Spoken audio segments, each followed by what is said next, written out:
Welcome to Telugu One Academy. Continuing with our constitutional bodies, today we have Comptroller and Auditor General, which is a very important constitutional body, very important body, which is protection of public purse of Government of India and state governments as well. So, Comptroller and Auditor General from Article 148 to 151. So, these four articles 148, 149, 150 and 151.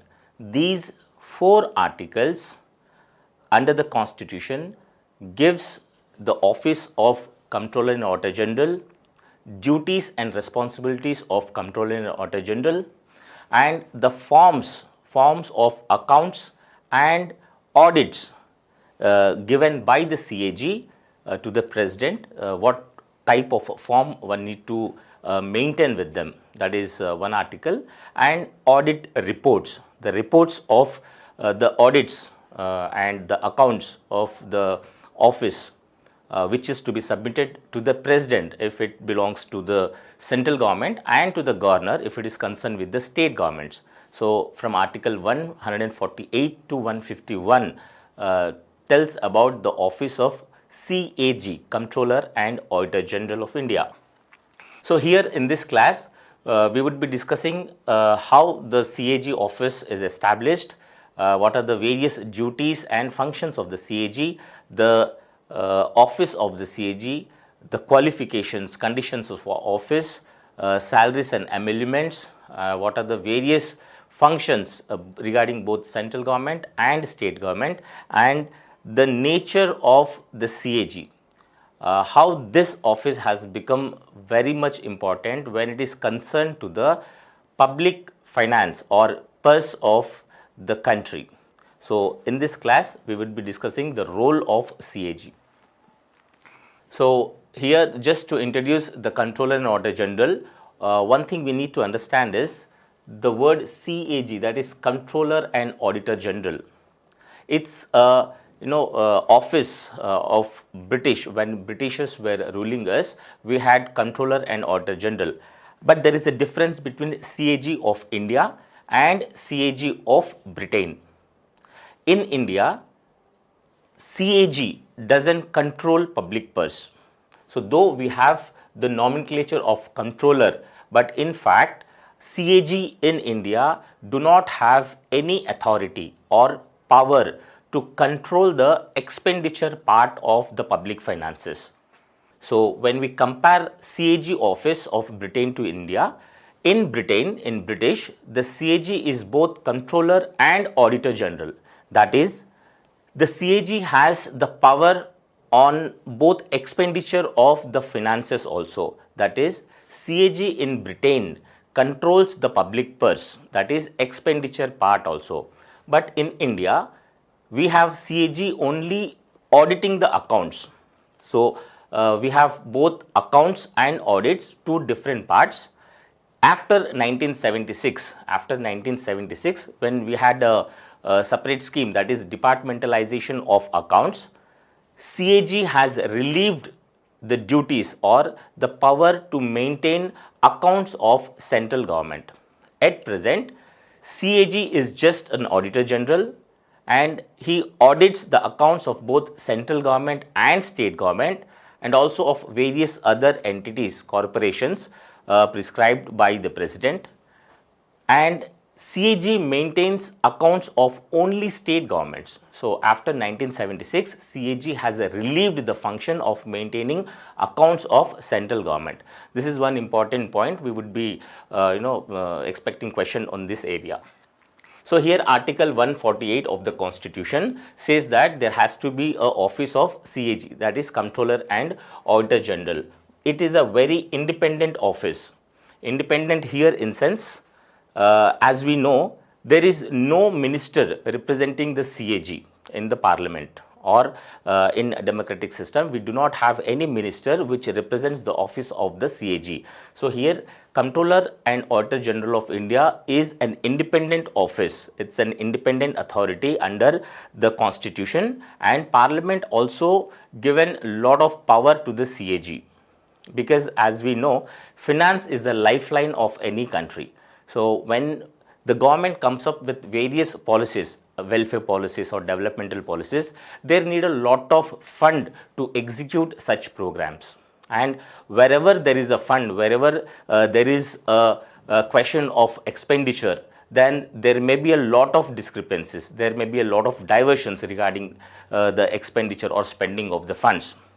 So in this case, the CAG becomes the protector of the funds of the country, that is the revenue of the country. So we call this office as a protector of public finances.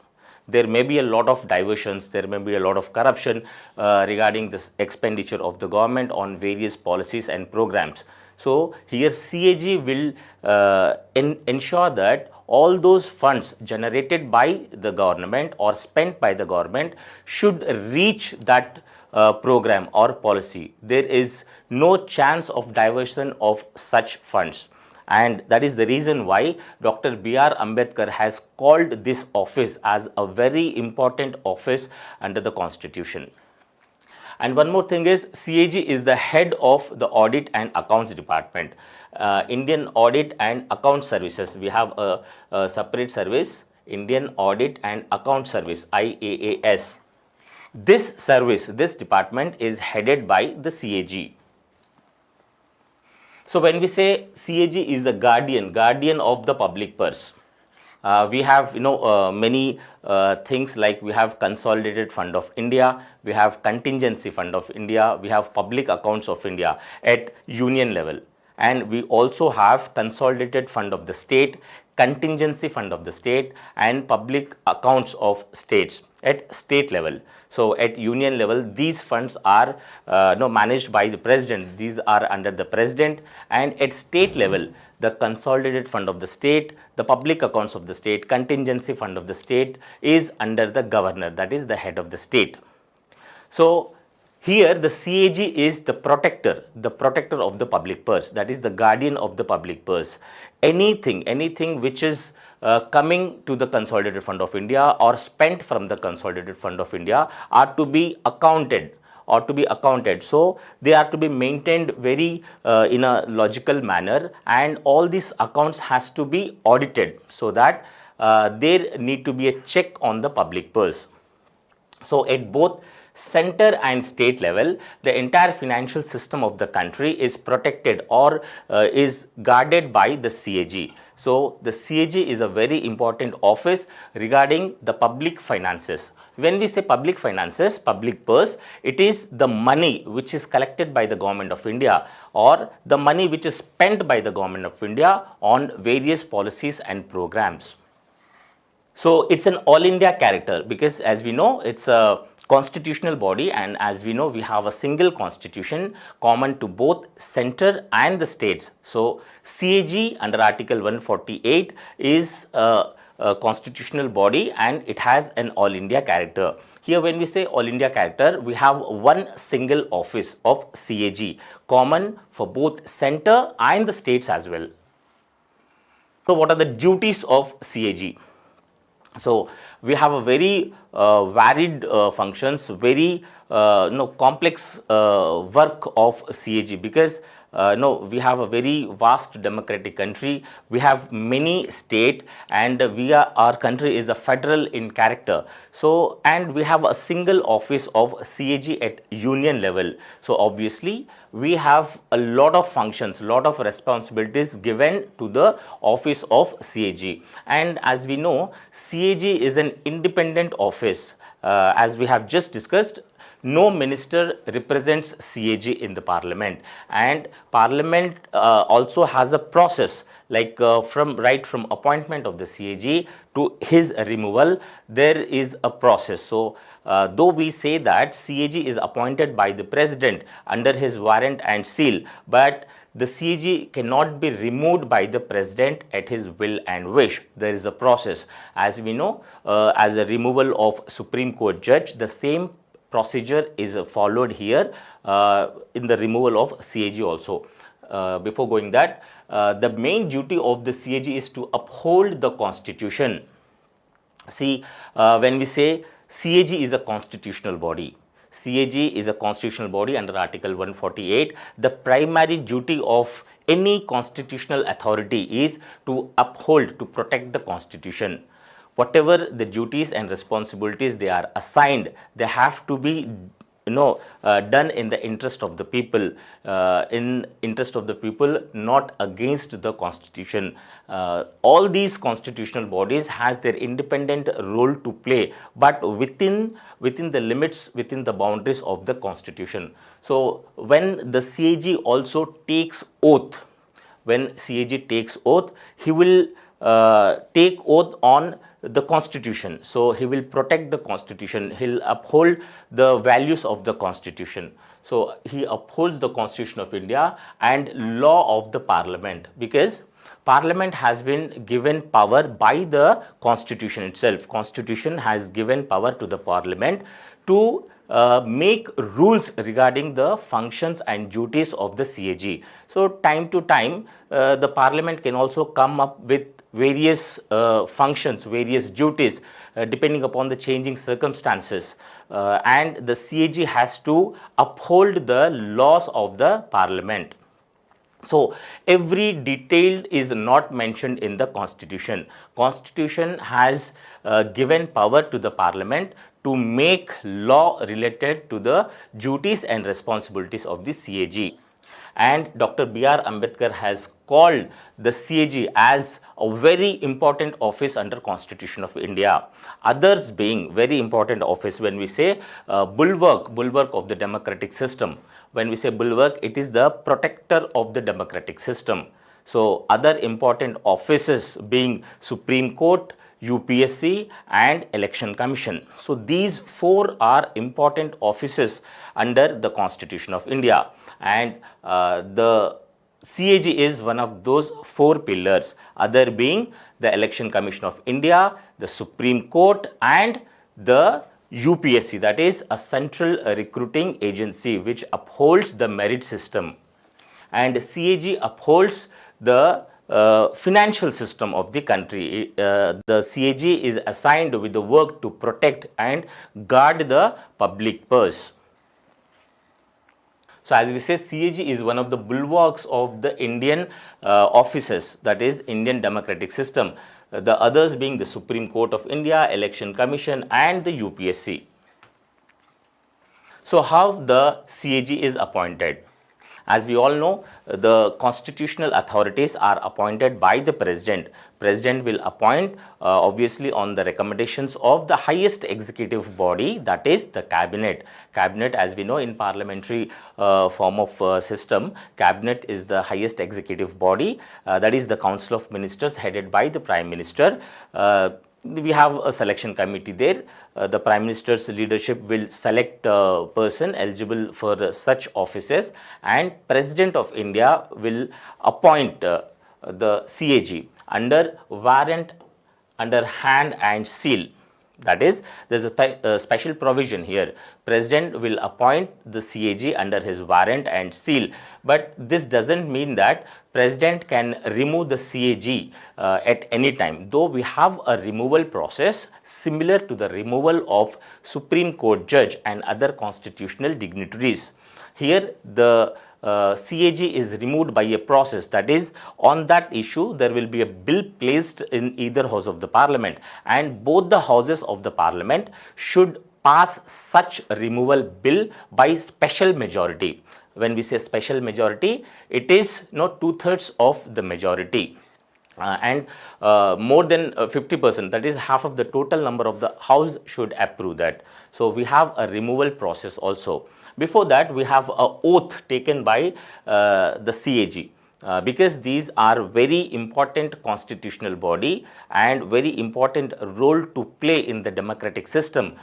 These constitutional authorities would take an oath in front of the appointing authority. The oath is here mentioned in third schedule of the Constitution. All the oaths are mentioned in the third schedule, and CAG also takes oath. CAG will take oath to protect the Constitution, to protect the law of the Parliament, to have integrity, to protect the integrity of the nation. So all these oaths and affirmations are also undertaken by the CAG.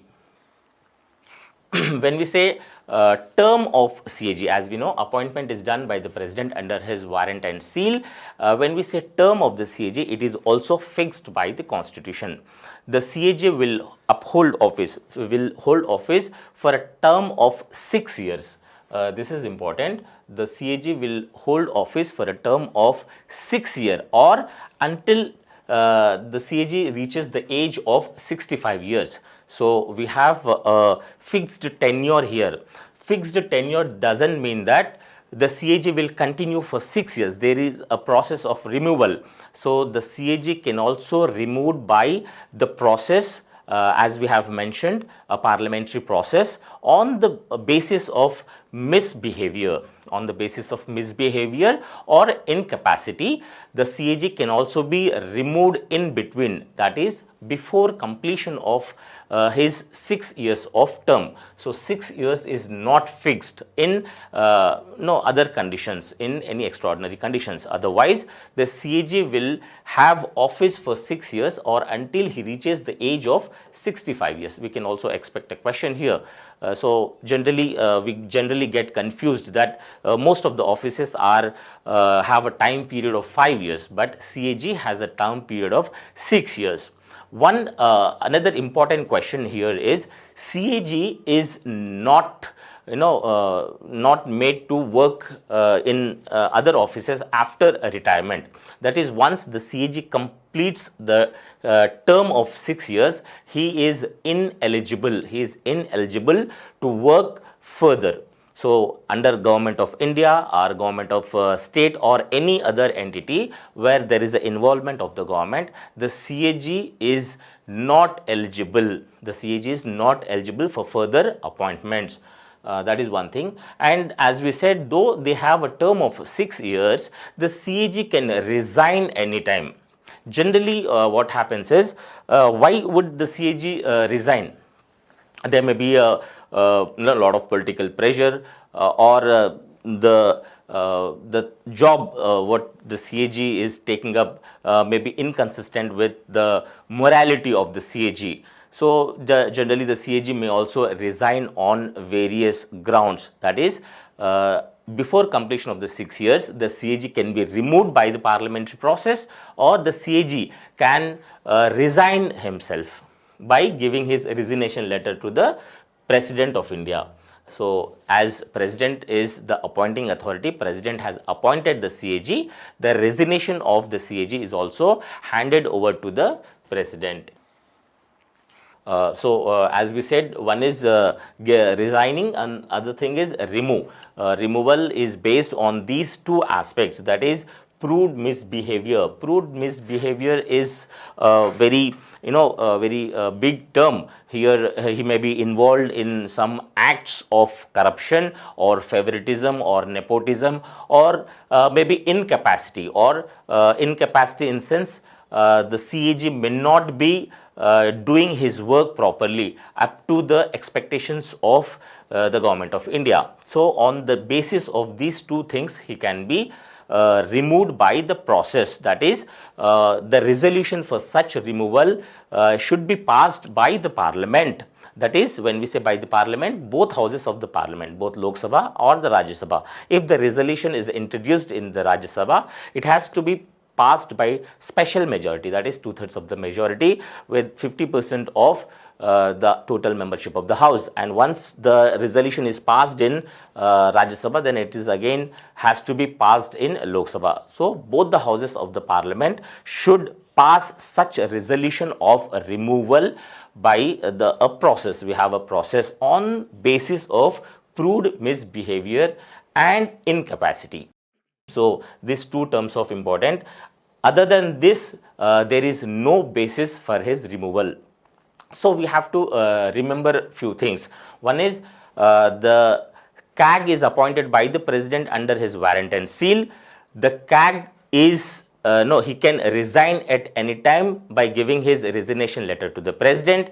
The CAG can also be removed from office before expiry of his term of 6 years by a parliamentary process of removal, which is similar to the removal of Supreme Court judge on the basis of these two things, that is proved misbehavior and incapacity. It's generally a very complex process. It's not that easy to remove constitutional authorities, because it's not by simple majority, it's by special majority. As we know, special majority is getting 2/3 of the majority in passing such a resolution is generally a tedious process. So we generally expect that removal of CAG is not easy. It has to have a large majority in the parliament. And that is the reason why we have given such an importance to the office of CAG, because he is under a lot of pressure when he audits the expenditures of central government or state government, because governments would come and go, but previous government audit can also be checked by the CAG. As we know, CAG, that is Comptroller and Auditor General of India, is the only authority to audit the accounts of both central government and state government. So it would take a lot of time. After the expenditure, after the money is spent, it could take 2 years, 3 years or more than that to audit such accounts. Meanwhile, the government may also change, but the process of audit is a continuous process. So he might be in a lot of pressure, or there may be allegations on CAG also. So all these, the nature of the job what CAG should have a protection of the constitution, and that is the reason why we say the CAG is an independent office. No minister represents the CAG in the parliament, and also the removal of CAG is also very complex. That is, the resolution should be passed by special majority in both the houses on the basis of proved misbehavior and incapacity. That is, he is removed on the same grounds as the judge of the Supreme Court. He can also be removed by the president through a process, not at the will and wish of the president. And these are the things why we say the CAG is an independent office, given a lot of authority, power to have a check on the spending of the governments, both central and state governments as well. So what are the things which have given the independency to the Comptroller and Auditor General? One is security of tenure. Obviously, as we said, we have 6 years of tenure. We have fixed tenure of CAG, and removal is also difficult. And that is one thing why we say he is an independent authority in the Constitution of India. Second thing is not eligible for further office. This is one very important thing. We need to remember this. CAG is not eligible. Once the CAG completes the tenure of 6 years as a constitutional authority, he is not further eligible for any office under any government. This makes CAG as very independent, because once there is no chance of further appointment, he would generally doesn't come under any pressure or any lure by the political parties. What if he is eligible? Generally what happens is some political parties would lure these people with some good post or some good appointments in further, like we have making him as a governor of some state, or directly giving him place in a parliament, maybe in Rajya Sabha, or any nominations to any other post. But here the CAG is not under such pressure, and once he knows, the CAG knows that he is not going to have further appointments in future, he is not under any pressure, or he would be not considering any sort of nepotism and all. So he is very independent regarding his office. So he is not eligible for further office. This may be also a probable question. CAG is not eligible once the CAG completes his tenure, he is not eligible for further appointment. And salaries, when we say salaries and other emoluments are determined by the parliament. Once the CAG is appointed, whatever is the salary and other emoluments at that time are not diminished, that is, are not modified in the disadvantage of such office. The salaries may be hiked, but it should not be diminished, or the emoluments or the service things whatever the CAG enjoys at that time should not be modified at the disadvantage of such office. So, salaries and other emoluments are determined by the parliament, here determined by the parliament, not by the president, because president may determine such salaries on the aid and advice of the council of ministers headed by the prime minister, but here they are determined by the parliament. And for the determination of salary and other service conditions, parliament has to come up with a special procedure. That is, it has to introduce a resolution in the parliament, and such resolutions should also get passed by majority in the parliament. So that is not that easy to change the salaries and other emoluments of CAG. And one important thing here is the salaries are charged on the Consolidated Fund of India. When we say charged on the Consolidated Fund of India, anything related to the salaries and other emoluments or expenditures of the CAG are not voted in the parliament. They are not, there is no chance of debating or voting in the parliament regarding the salaries of such constitutional dignitaries. When we say charged on the Consolidated Fund of India, every time the salaries, every month the salaries should be given to such dignitaries without any discussion on that.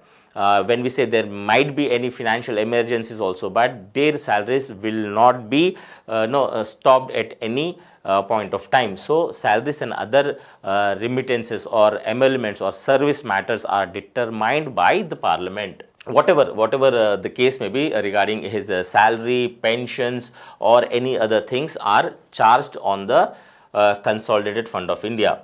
And one thing is administrative powers. When we say administrative powers, because president is the appointing authority of the CAG, and whatever audit reports under Article 151, audit reports given by the CAG to the president concerned with central government and to the governor concerned with state government. So all these administrative powers are also decided by the constitution. We have a constitution under Article 151 regarding the submission of reports to the president or to the governor. So because we have a constitutional authority and administrative powers given to such office of CAG, so the President of India will look into the matters regarding the administrative powers. That is, the President will at any time can assign more powers to the CAG, or the President can ask to look into the auditions or accounts of some agencies depending upon the requirement of the time. So as we said, the salaries and emoluments are charged upon the Consolidated Fund of India. Hope you understand what is charged on the Consolidated Fund of India. When we say charged, there is no voting in the parliament on the subject of their salaries or emoluments. And when we say again independence, no minister represents the CAG in both the houses. So he is a very independent officer under the Government of India, under the Constitution of India, who is independent, that is, who acts autonomously under any no pressure. He acts autonomously, and we say we have a very important parliamentary committee. We have a parliamentary committee which is represented by the CAG. We have a public accounts committee.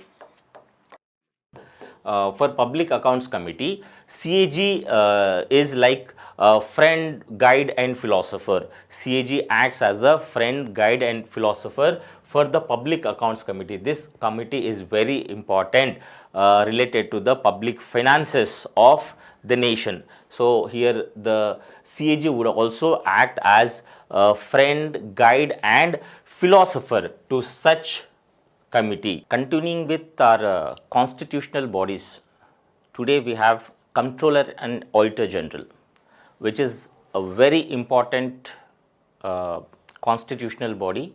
And when we say Article 148 talks about the office of the Comptroller and Auditor General, office of the CAG, Article 149 authorizes, and the Constitution, under Constitution, Article 149 authorizes the Parliament. Constitution gives the power to the Parliament related to the nature of authority, nature of responsibility or nature of the power of office of the CAG. So, Parliament can also time to time decide on the nature of the duties, because as we know, the economic system is very dynamic. As we grow, as we progress, the the nature of economy also differs or changes. So depending upon the conditions, depending upon the financial conditions, global market, economy, demand and supply, all these things happen. So depending upon the nature of such things, because we know we are a very dynamic country,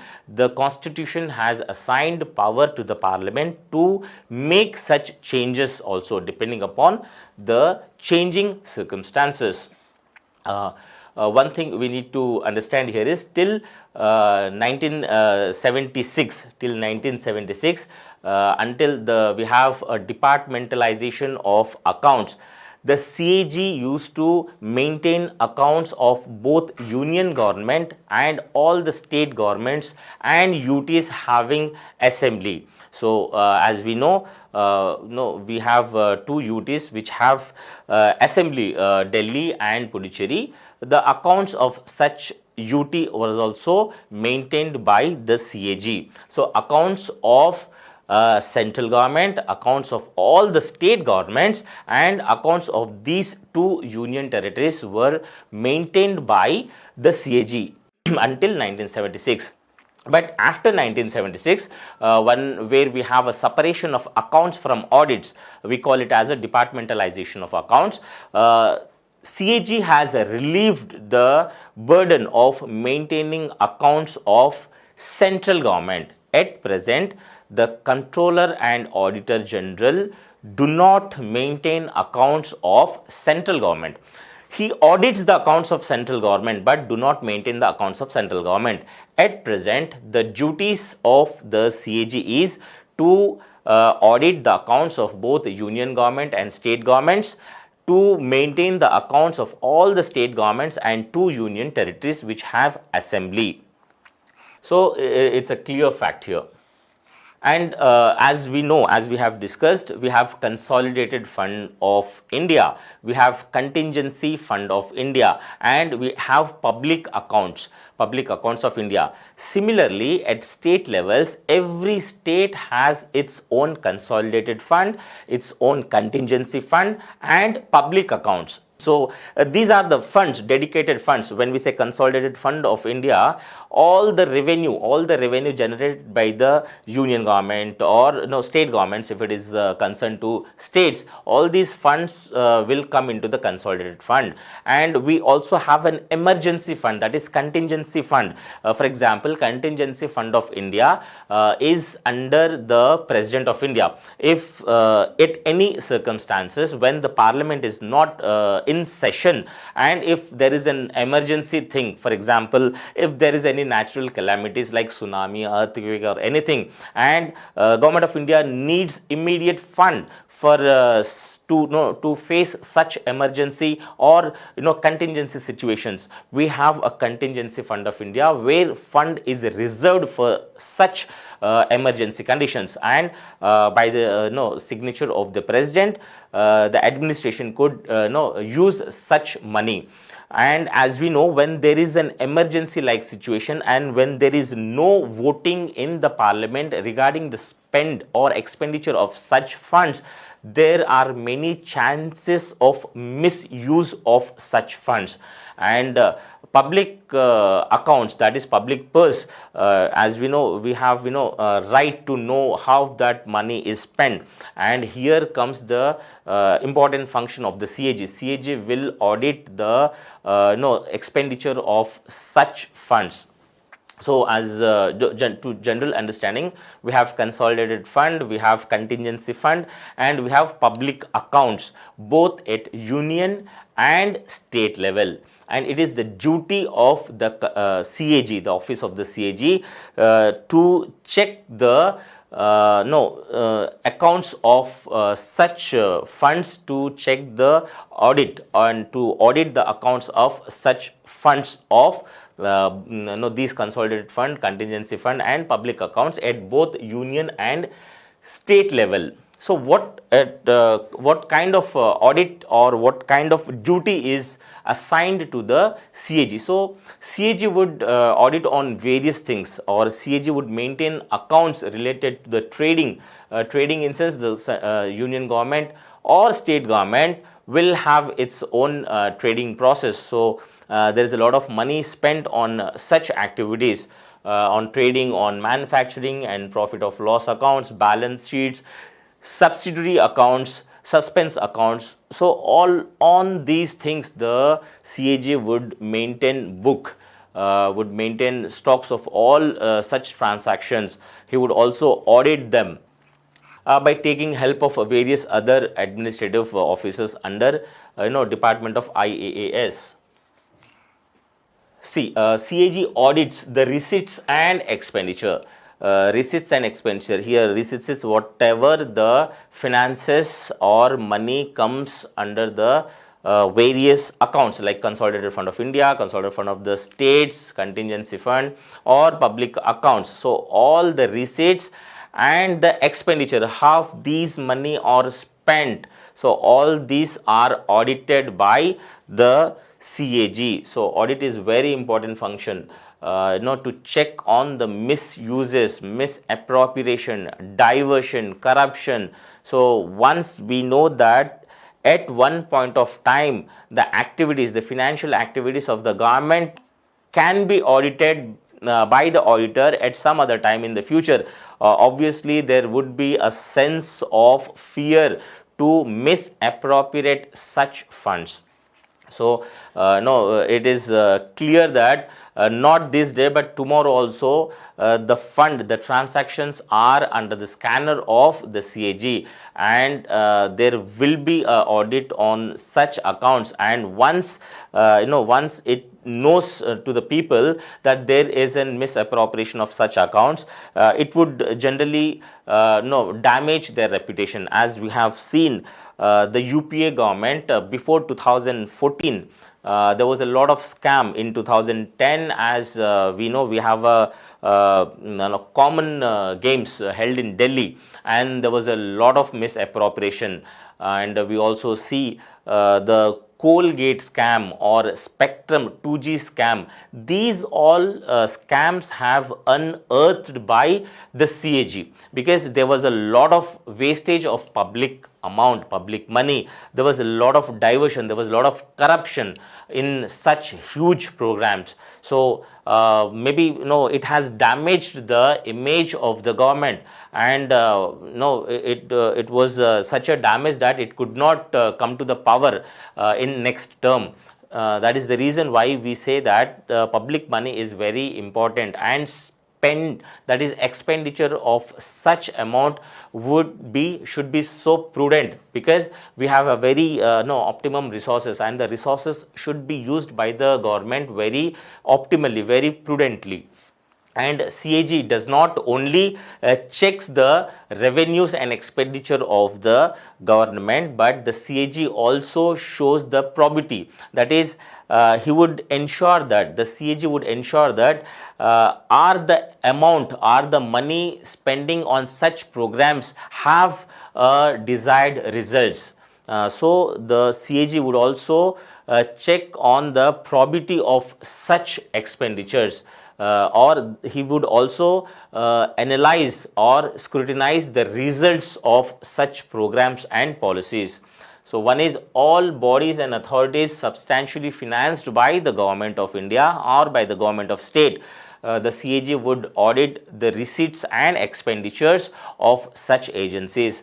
And government companies, government companies is, look, we have lot many of companies, like we have Navaratna, we have Maharatna, Mini Ratna companies, which are substantially funded by the government of India, and also maybe funded by the government of state in a sharing model, or we have many such corporations under PPP model, also public private partnership model. So all those agencies, all those bodies which are substantially funded by the government of India, are there is an involvement of government money in such institutions, are audited by the CAG.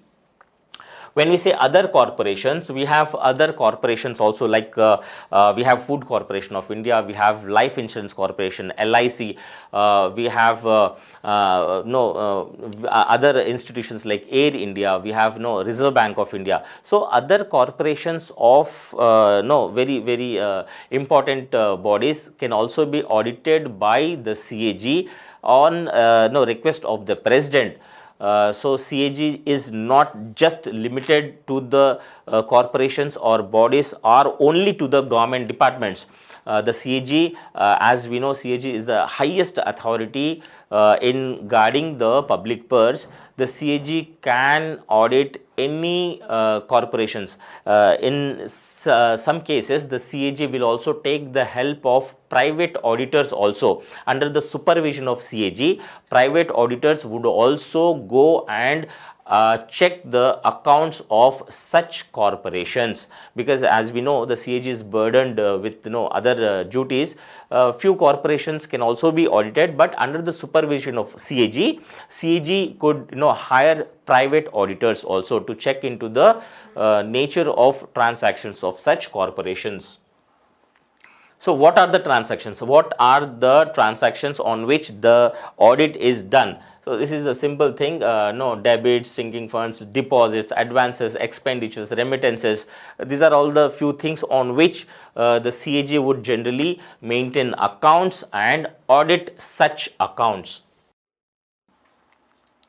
And whatever the duties and authority or responsibility mentioned in the constitution, otherwise passed by the parliament, the various laws passed by the parliament.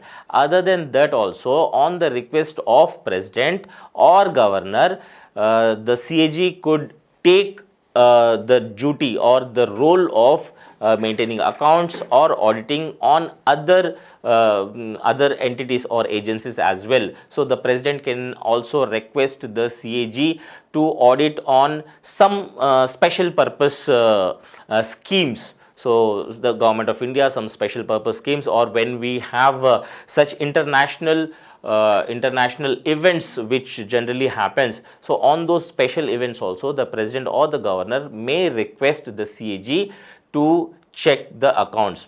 And here when we say local bodies, generally local bodies directly doesn't fall under the CAG, but on the request of the president or the governor, the CAG could audit such accounts. This is one important thing, because the CAG is the head of the Indian Audit and Accounts Services. The CAG would prescribe a format on how to maintain the accounts. So the nature of form is also prescribed by the CAG. That is, CAG is a specialist in maintaining accounts and audits as well.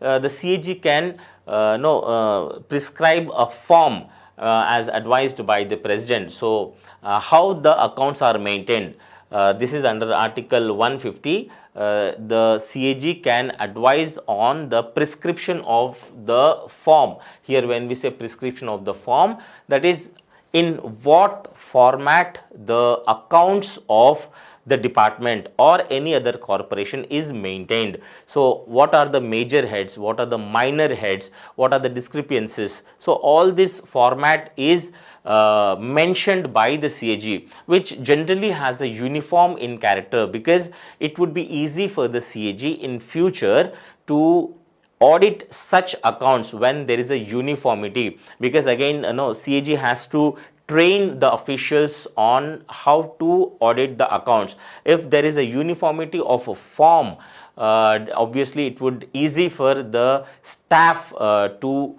audit such accounts. So this is under Article 150. So as we know, CAG submits the auditing reports to the President if it is concerned with the union government. As we know, reports of audit, any audit reports we call it, because what is audited, any discrepancies if noted are submitted to the President. It's an annual process, and these reports are submitted to the President if it is concerned with the union government, and it is submitted to the concerned governor of the state related to the state governments. This is mentioned under Article 157, that is the 151, which talks about the reports, audit reports, which is President to the President and to the governor.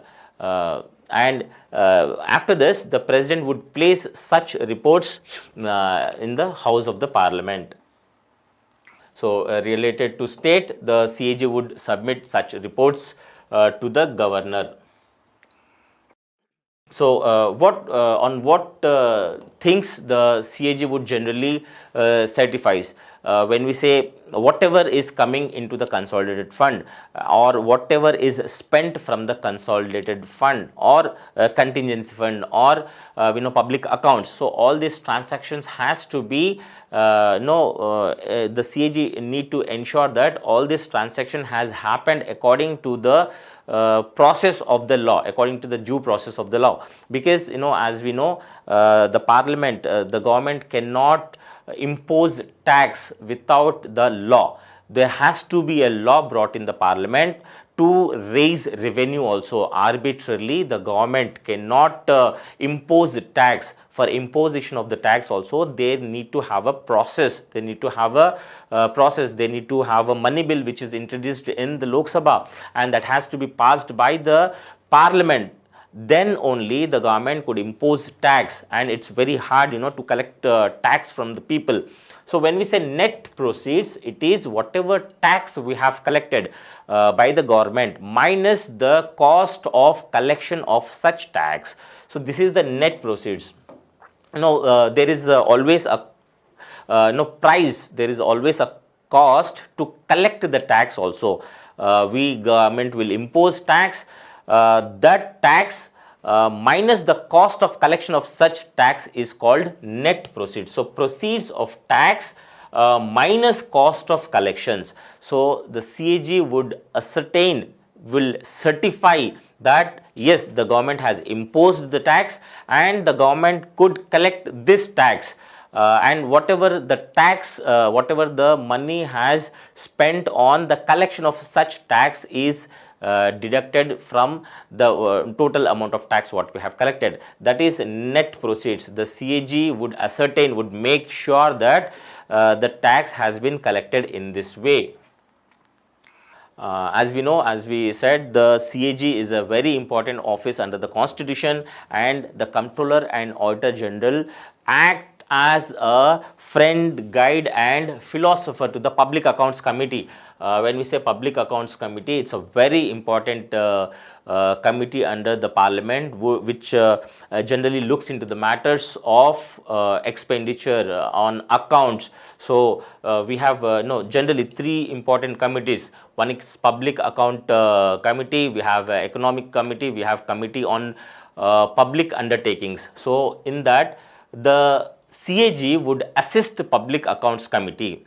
Public Accounts Committee, which is an important committee, which is a standing committee, permanent committee, and CAG would assist such committee. The members of Public Accounts Committee will take help from the CAG, because CAG is an expert, administrative expert in such matters, and we know public account committee members are politicians. They are members of the parliament from both the ruling party and opposition party as well, and they need help, they need guide, they need support of a specialist body. And as we know, CAG is expert service, expert constitutional body, though, and the CAG would act as a guide, friend and philosopher for such committee, that is parliamentary committee. This is also important topic, that is important question, maybe probable question. So CAG will compile and maintain the accounts of state governments. Here when we say accounts, especially now at present, the accounts of central government are not maintained by the CAG, because after 1976, by the process of departmentalization of the accounts, we call this when we have separated audit from account, the accounts of central government at present is not maintained by the Comptroller and Auditor General. That was before 1976. Both accounts of state government and central government was maintained by the CAG, but at present, after the separation of accounts and audits, the CAG is not assigned with the duty of maintaining accounts of union government. So the CAG would submit the audit reports under Article 151. The CAG submits audit reports. So audit report contains these three things: appropriation accounts. When we say appropriation, it is related to the spending of the money, how the money is spent from various funds, maybe contingency fund, consolidated fund, or public accounts. So how the money is spent, on which program, on which scheme these money has been spent, and whatever the money has been spent is matched with the process or the parliamentary process. Because when we know we have a budget every year, we have an annual financial statement, that is budget of the nation, and in the budget we would be having both revenues and expenditures. For example, 5%, or example 5% is spent on health sector. The CAG will ensure that the budget expenditure of 5% is actually spent on the health sector or not. So that is way, that is how the CAG would ensure that any amount is spent as per the law. So appropriation of accounts, he would submit reports on finance accounts, that is how much the money has got to the purse, and public undertakings. As we know, public undertakings are the major income earning things. Recently, because we have privatized many things, privatization. So we have decreased the income from the public undertakings. But obviously, when we say disinvestment, we got a lot of money from disinvestment also. When we have sold shares of government to the private entity, the government of India will get a lot of money from that also, from the process of disinvestment. So he would also submit the report on public undertakings, on its functions, on its earnings. Because we know the government has also the duty to earn money, not only collection of taxes, not only depending on tax revenues. The government should have a permanent income, and public undertakings will provide the government with earnings.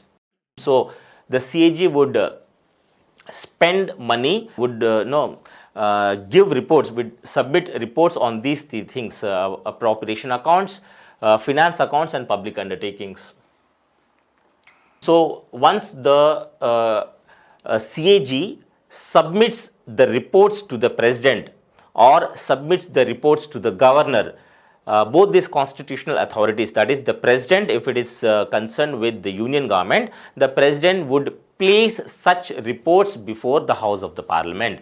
Because there have to be a discussion, there have to be debate in the Parliament regarding the prudent of such expenditure.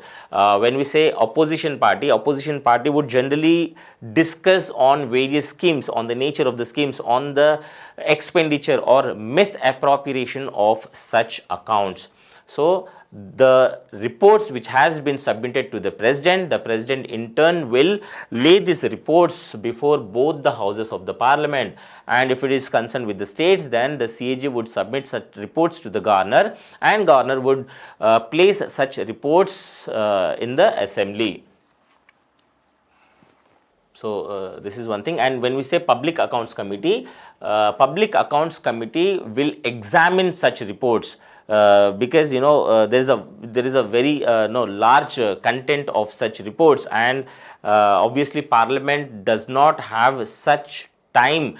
There is a paucity of time, and the representatives of the people, that is MPs, are also busy in their own constitution. Here there is a public accounts committee, a specialized body to examine the reports and findings of the CAG.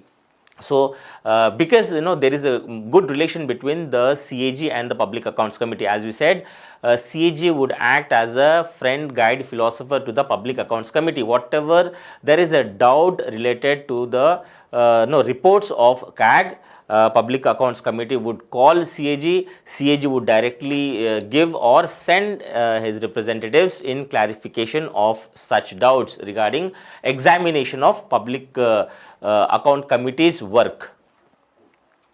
We have a few questions here. We'll take few questions at least to revise. So the accounts of which of the following are not audited by the CAG? It's a simple question. As we said, we just eliminate things. So as we said, accounts and audit, here are the two important things. The question talks about the audit of the accounts, not maintaining the accounts, audition of such accounts. So the accounts of which of the following are not audited by the CAG? See, when we say central government, obviously the accounts of central government are audited by the CAG. The accounts of central government are not maintained by the CAG. So here the answer is correct. Central government's accounts are audited by the CAG.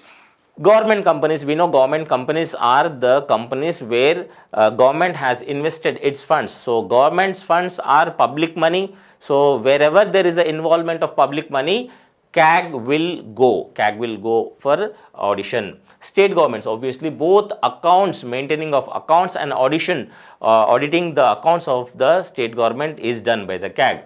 Here directly we cannot say that municipal institutions accounts are audited by the CAG. It's not a direct role, though we say that on the request of the president or on the request of the governor, the CAG may audit the account, but it's not a direct role played by the CAG. So the account of which of the following are not audited by the CAG, here its direct answer is municipal institutions. In special cases only, on the request of president or the governor, the CAG may audit the accounts of municipal institutions, but here we can eliminate on the process of elimination. Answer is A. Which article of the Constitution of India provides for an independent office of the Comptroller and Auditor General? As we know, Article 148, from Article 148 to 151, we have CAG, that is Comptroller and Auditor General, but Article 148 says that there has to be an office of CAG. It's a constitutional body, independent body appointed by the president under his warrant and seal, and can only removed by the parliament by a process. So here Article 148. Yes, 149 is also there, 150C also there, but the office is 148. 149 is duties, roles. 150 is this article talks about the form, that is format to be prescribed by the CAG on how there should be accounts and audits. And we have one more article, that is Article 151, which talks about audit reports. So Article 148, 149, 150 and 151 talks about the CAG. But the office of the CAG, the constitution given the office of the CAG is Article 148. This is completely wrong answer, 147. So answer is 148 in this question. Who said that the CAG shall be the most important officer under the Constitution of India?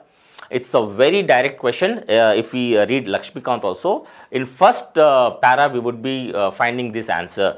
CAG is the most important office. CAG is the bulwark of democratic system in India. Other four offices, other three offices other than CAG are we have Supreme Court, we have Election Commission of India, we have UPSC. That the importance has given to the office of CAG by B.R. Ambedkar. Dr. B.R. Ambedkar has called the office of CAG as a very important office under the Constitution of India, because CAG is the guardian of public purse, and finance are very much important for the progress of any nation. So, Dr. B.R. Ambedkar has called CAG as an important office under the Constitution of India. Who is the guardian of public purse and controls entire financial system? So, this is a direct question. Don't get confused with the Reserve Bank of India, with the Ministry of Finance. The guardian of public purse. When we say guardian of public purse, it's a constitutional body. It's a constitutional body under Article 148, that is Comptroller and Auditor General. CAG is a guardian of public purse. CAG is a friend, guide and philosopher of the Parliamentary Committee. So, here the answer is C, Comptroller and Auditor General. Again, direct question. Who appoints Comptroller and Auditor General of India? It is the President of India who appoints Comptroller and Auditor General under his warrant and seal. Who removes CAG? It is not the President who removes CAG. The removal of CAG is not at the will and wish of the President. CAG is removed by a parliamentary process. He is removed in the similar way as the Supreme Court judge is removed, that is by 2/3 majority. So, here who appoints? It is the President of India who appoints CAG. Next question is, CAG holds office for a period of, we have a limit, we have a 6 years or till the age of 65. Till the age of 65, the CAG holds his office. So, here the term is for 6 years. The term of CAG is for 6 years. It's a term prescribed by the Constitution. So, what is the retirement age? As we know, the retirement age of CAG is 65 years. 6 years term and 65 years of retirement age. So, now we would be having a constitutional body, that is Election Commission of India, which is an important constitutional body. Election Commission of India is a constitutional body which conducts, supervise the elections to both union and state levels. So, for the elections of parliament, that is both the Lok Sabha and the Rajya Sabha, and also elections to legislative assemblies and legislative councils are conducted by the Election Commission of India. So, Election Commission of India also conducts elections for President and Vice President as well.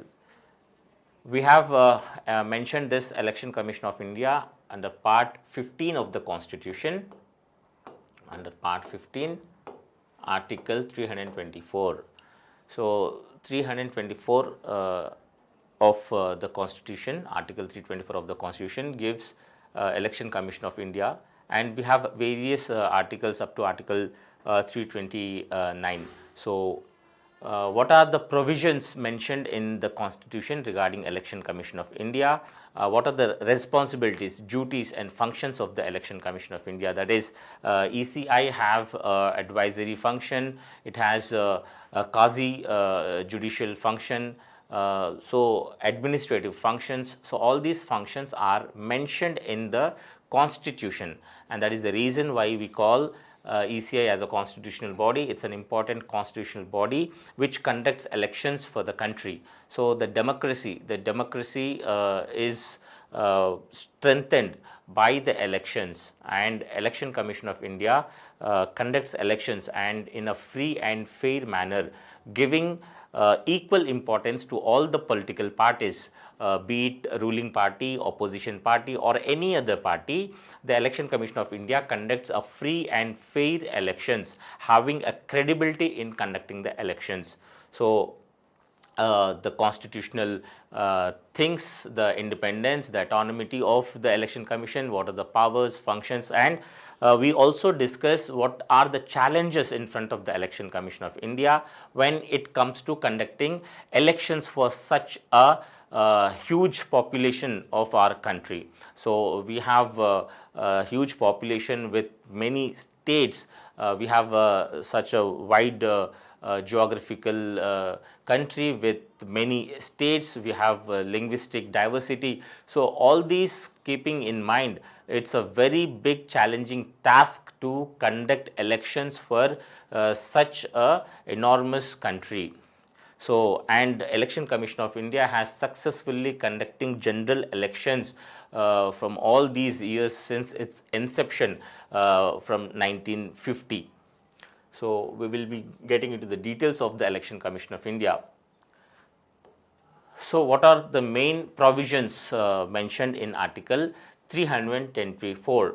So, power of direction, superintendence and conducting of the elections. Here, Election Commission of India will supervise the elections in entire country. It will control and direct the elections. When we say supervise, that is superintendence, direction and control, it means the Election Commission of India, a constitutional body having a responsibility of conducting elections at union level and also at state levels. And when we say superintendence, it supervises all the elections. See, conducting of election is not an easy task. It involves all the machineries. It involves all the state machineries. It needs a lot of staff coordination, preparing of electoral rolls, giving recognition to the political parties, conducting elections in a peace and fair manner.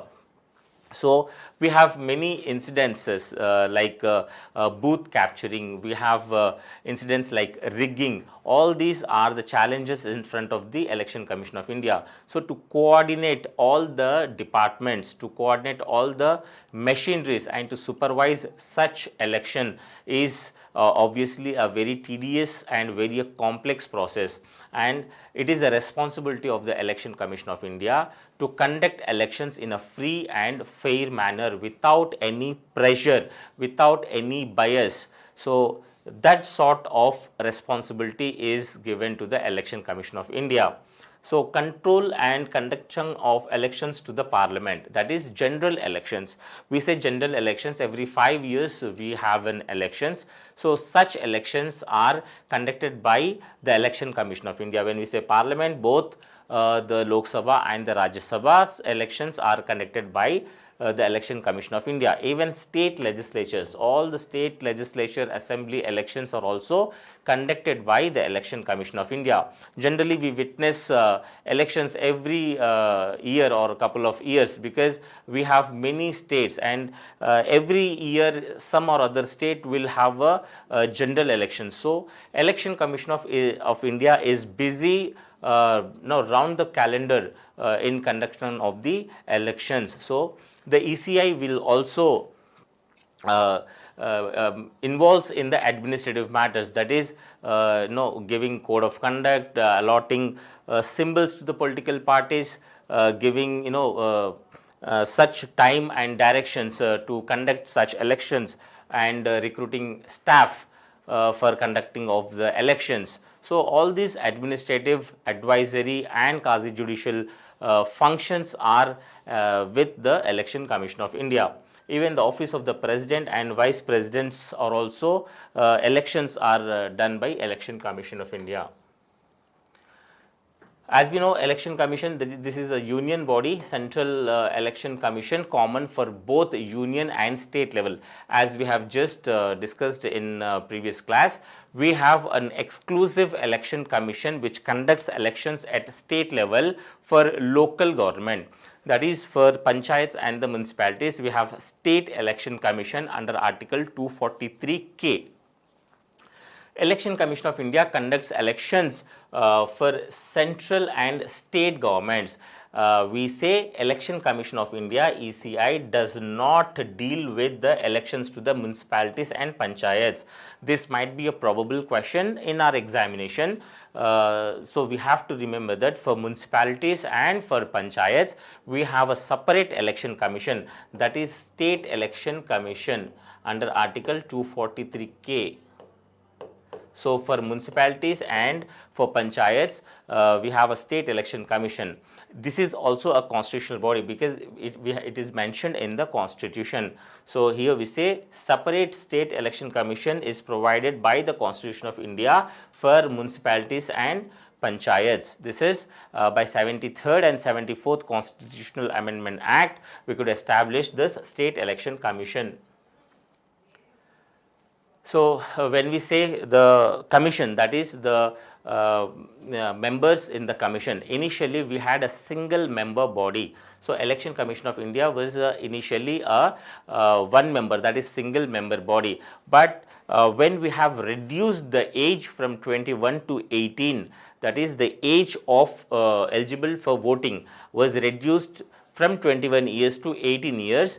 At that time, most of the population were included in new electoral roll. So such increase in the population or increase in the voters list has made the Election Commission of India to become a multi-member body. That is one chief election commissioner and two election commissioners assisting chief election commissioner. So initially it was one member body, but in 1989, when the age was reduced from 21 years to 18 years, two more election commissioners were added. So President would generally appoint Election Commission of India and other election commissioners. We know President has appointing authority to appoint Election Commission of India. Obviously, on the recommendation of the Council of Ministers, President would generally do not himself appoint members or commissioners to the commission. President would generally act on aid and advice of the Council of Ministers headed by the Prime Minister. So initially we had a single member, that is initially one member body. Then after 1989, we have two more election commissioners assisting chief election commissioner. So now at present, in between also again the multi-member body was reduced to single member body. Then afterwards again, because we have elections every year in some or other part of the country, we are now continuing with multi-member body, that is one chief election commissioner CEC and two election commissioners. Though all the three have equal power, equal salary, equal remuneration, but because we need to have a chairman, that is commissioner, chief election commissioner is the highest authority, and these election commissioners can only be removed on the recommendation of chief election commissioner. So arbitrarily, because we say President appoints chief election commissioner and other election commissioners, the President cannot remove them arbitrarily. There is a process. Which is like removal of chief election commissioner and other members, or also should be made on the process on the line of removal of Supreme Court judge. That is, the bill has to be introduced in the parliament, and by special majority such bill need to get passed in both the houses, then only they are removed. They are removed on the basis of misbehavior or incapacity. So the chief election commissioner now at present, the CEC, that is Election Commission of India, is a multi-member body that consists of three election commissioners, one CEC, chief election commissioner, and two election commissioners. So chief is one heading the Election Commission of India and other election commissioners. This is also decided by the parliament. Parliament could decide on the number of election commissioners depending upon the nature of the work, the load of the work they have. So they cannot remove arbitrarily. They can be removed only on the lines or as Supreme Court judge are removed. So they will be getting equal salaries emoluments as Supreme Court judge. Okay, so we have Article 324 talks about election commissions, Election Commission of India. We can say that the term is generally 6 years, 6 years of term, or until they reach 65 years of age.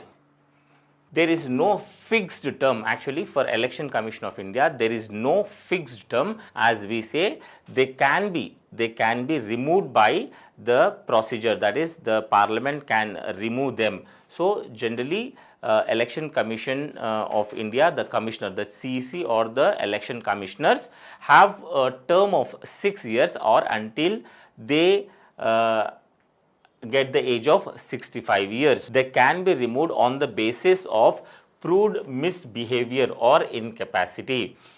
We know we do not call it as impeachment, because impeachment is the word used only for the removal procedure of the president. So Supreme Court judge, Chief Justice of India, or any chairman or members of constitutional bodies like we have CAG, Comptroller and Auditor General, Finance Commission, Election Commission. So these dignitaries can be removed on certain basis, which generally we do not use the term impeachment, but removal process.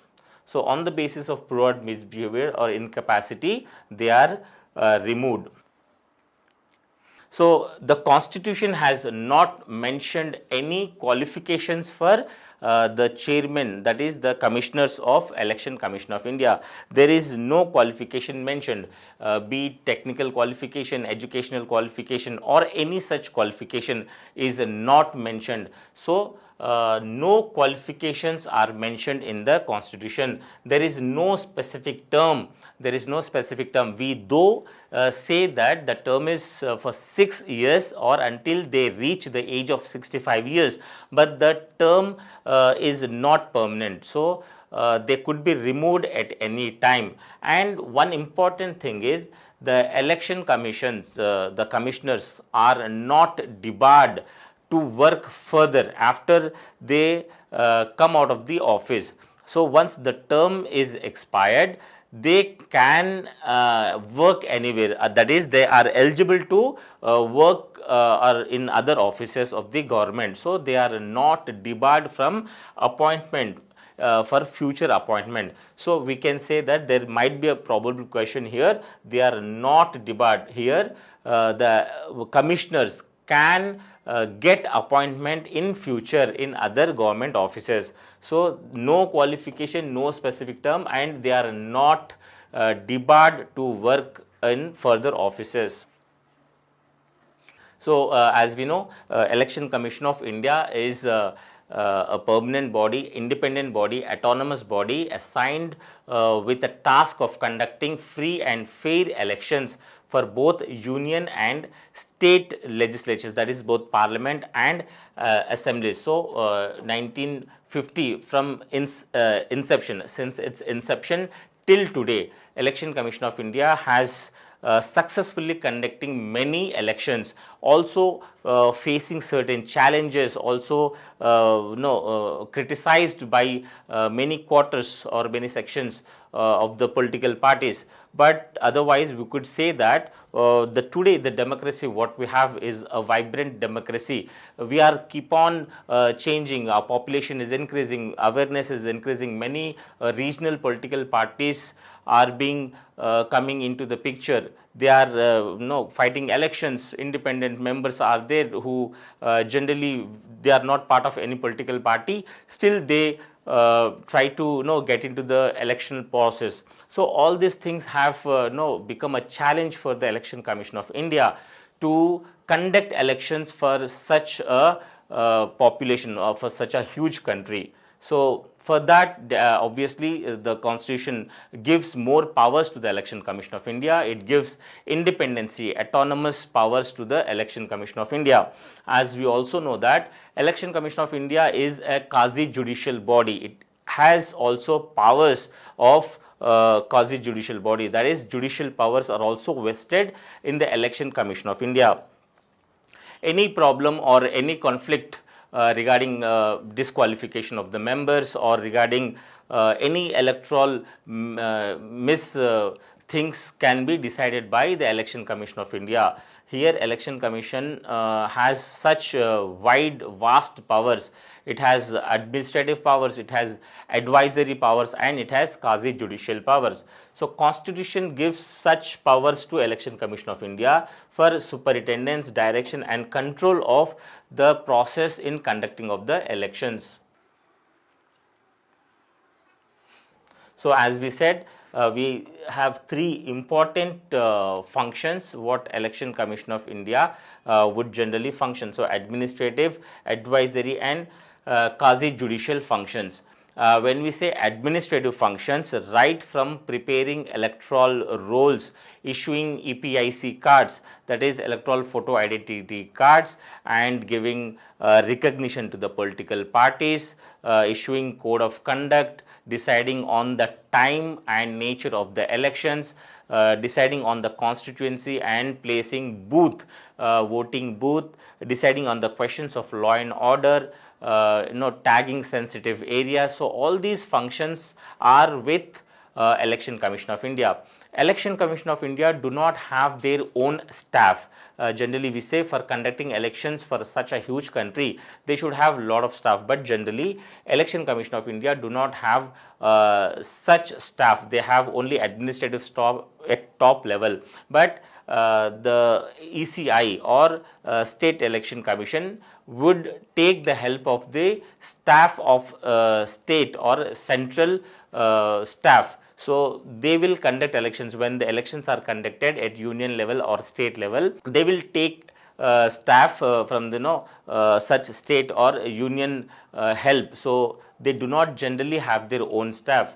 When we say advisory functions, Election Commission of India advises the President on the nature of elections. So generally Election Commission of India will submit its report to the President on the various functions or various conduction of the elections. And quasi-judicial functions, when there is any dispute related to the election, and Election Commission of India would decide on such territorial areas. So here territorial area is a constituency where a candidate could be, they could get to contest the elections. So territorial areas are decided by the Election Commission on the basis of delimitation commission. There will be a delimitation commission which studies on the delimitation, that is limiting of the constituencies. These generally the constituencies would be changing after every 10 or 15 years depending upon the demographical changes. And preparing and periodically revising the electoral rolls. This is the important function of Election Commission, because preparing of electoral rolls is important. We have a continuous changing of the population. Every year lakhs of people will add to the electoral rolls. They would cross 18 years of age, and all those eligible people should be enrolled in the electoral register. And to bring awareness in the youth how important their vote right is also done by the Election Commission of India. So preparing and periodically revising. Here when we say periodically revising, many people would die, their name is also appearing in the electoral rolls. Such names should be deleted for further misuse. The periodical revision of electoral rolls is also an important feature of electoral process. So Election Commission of India would be implementing all those new technologies in preparing and revising the electoral rolls of the voters. ECI will also notify the dates and schedules to conduction of the elections. So here the dates would be decided, the nature would be decided, the schedule will be decided. It will also decide on the nomination papers. It will also set the date of nomination, and all those prior to the actual conduct of the elections is decided by the Election Commission of India. We have another important function, that is to grant recognition to the political parties. The registered political parties only can participate in the electoral process, and the parties should get registered and should allot a symbol to such parties. So the grant of recognition and allotting symbol to such parties is also an important function of ECI. And to act as a court of settling disputes, as we say, ECI also acts as a quasi judicial body. The settlement of disputes arised during election process or post elections or pre elections will be decided by the Election Commission of India. And to appoint officers inquiring the disputes, because we know disputes, to settlement of the disputes we need some specialization. The Election Commission of India would appoint such officers who are expertise in such matters to settle disputes. Code of conduct is an important term here, because for free and fair elections, when we say fair elections, equal importance has to be given to the all political parties, be it national party, be it regional party, or newly established parties. All parties should be given equal importance, equal subject to importance, and equal role in public life. So code of conduct here is decided by the political code of conduct of political parties here is decided by the Election Commission. When we say code of conduct, Election Commission of India will give certain directions to political parties to follow certain rules, to observe certain norms, so that every political party should have an equal level playing field. So such code of conduct is also decided by the Election Commission, which gives a fair platform to all the candidates who are contesting the elections. So prepare a roster for publicity. Every political party have certain manifestos. They would decide on meetings, they would decide on road shows, rallies.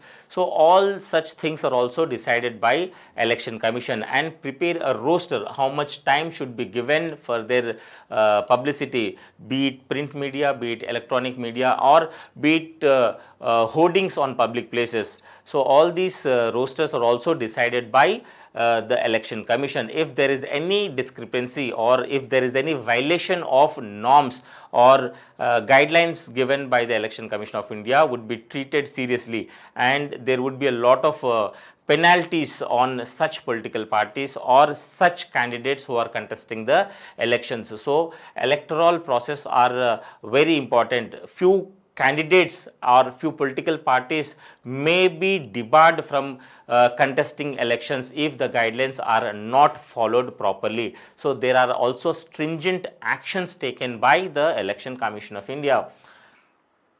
And when we say advisory functions of the Election Commission, here the Election Commission would advise on various matters regarding the electoral process to the President. Because Election Commission is a constitutional body and the President is the highest executive authority. President appoints Chief Election Commissioner and other election commissioners.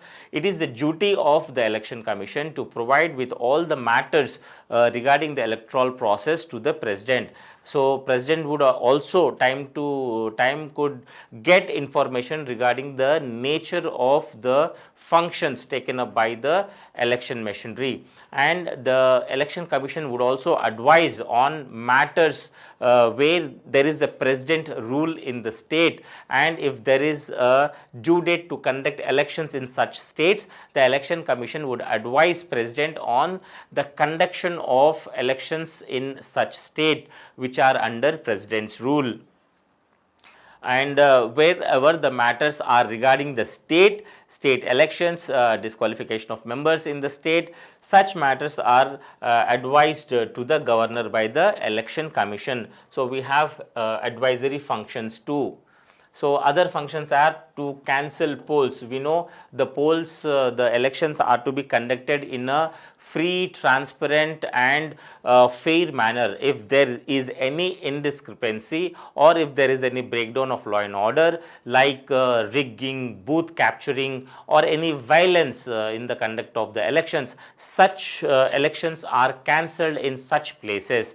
So the cancellation of elections in such sensitive situations are also decided by the Election Commission of India. So rigging, booth capturing, violence and other irregularities, if is any basis for unfair practices, then Election Commission could cancel poll in such areas.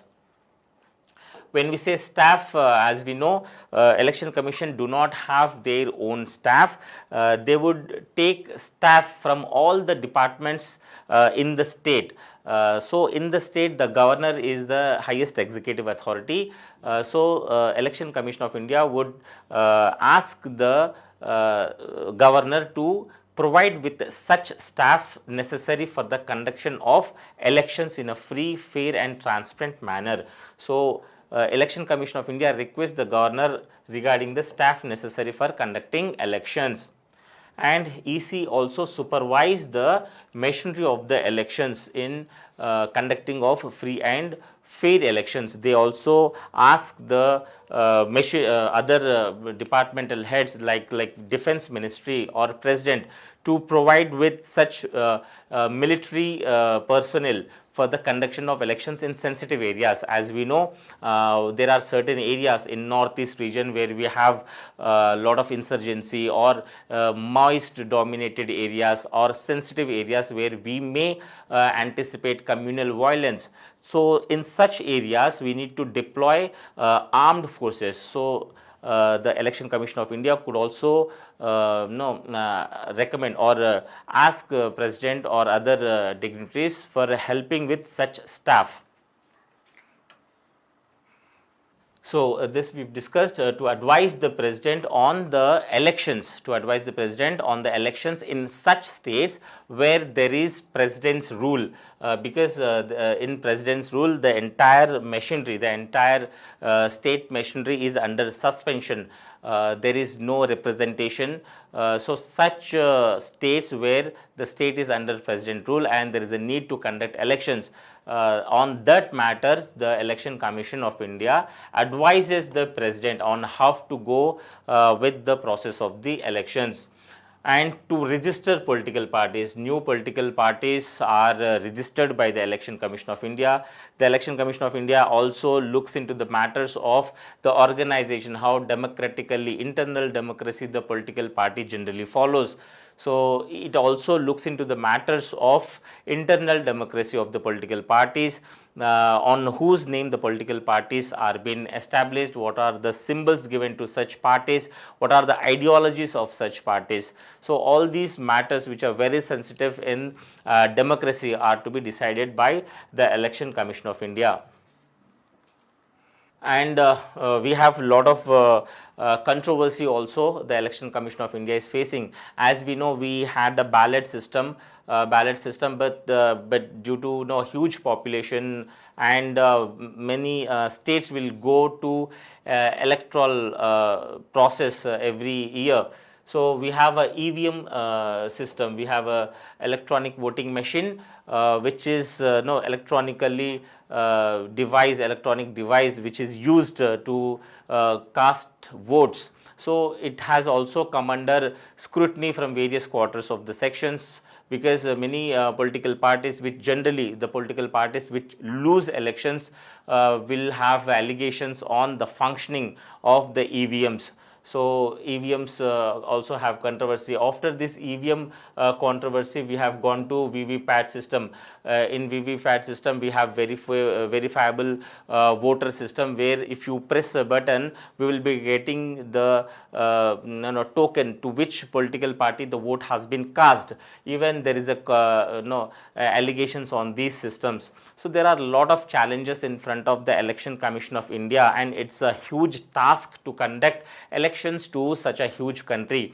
But time and again, the Election Commission of India has been successfully conducting elections and strengthening the democratic process of the country.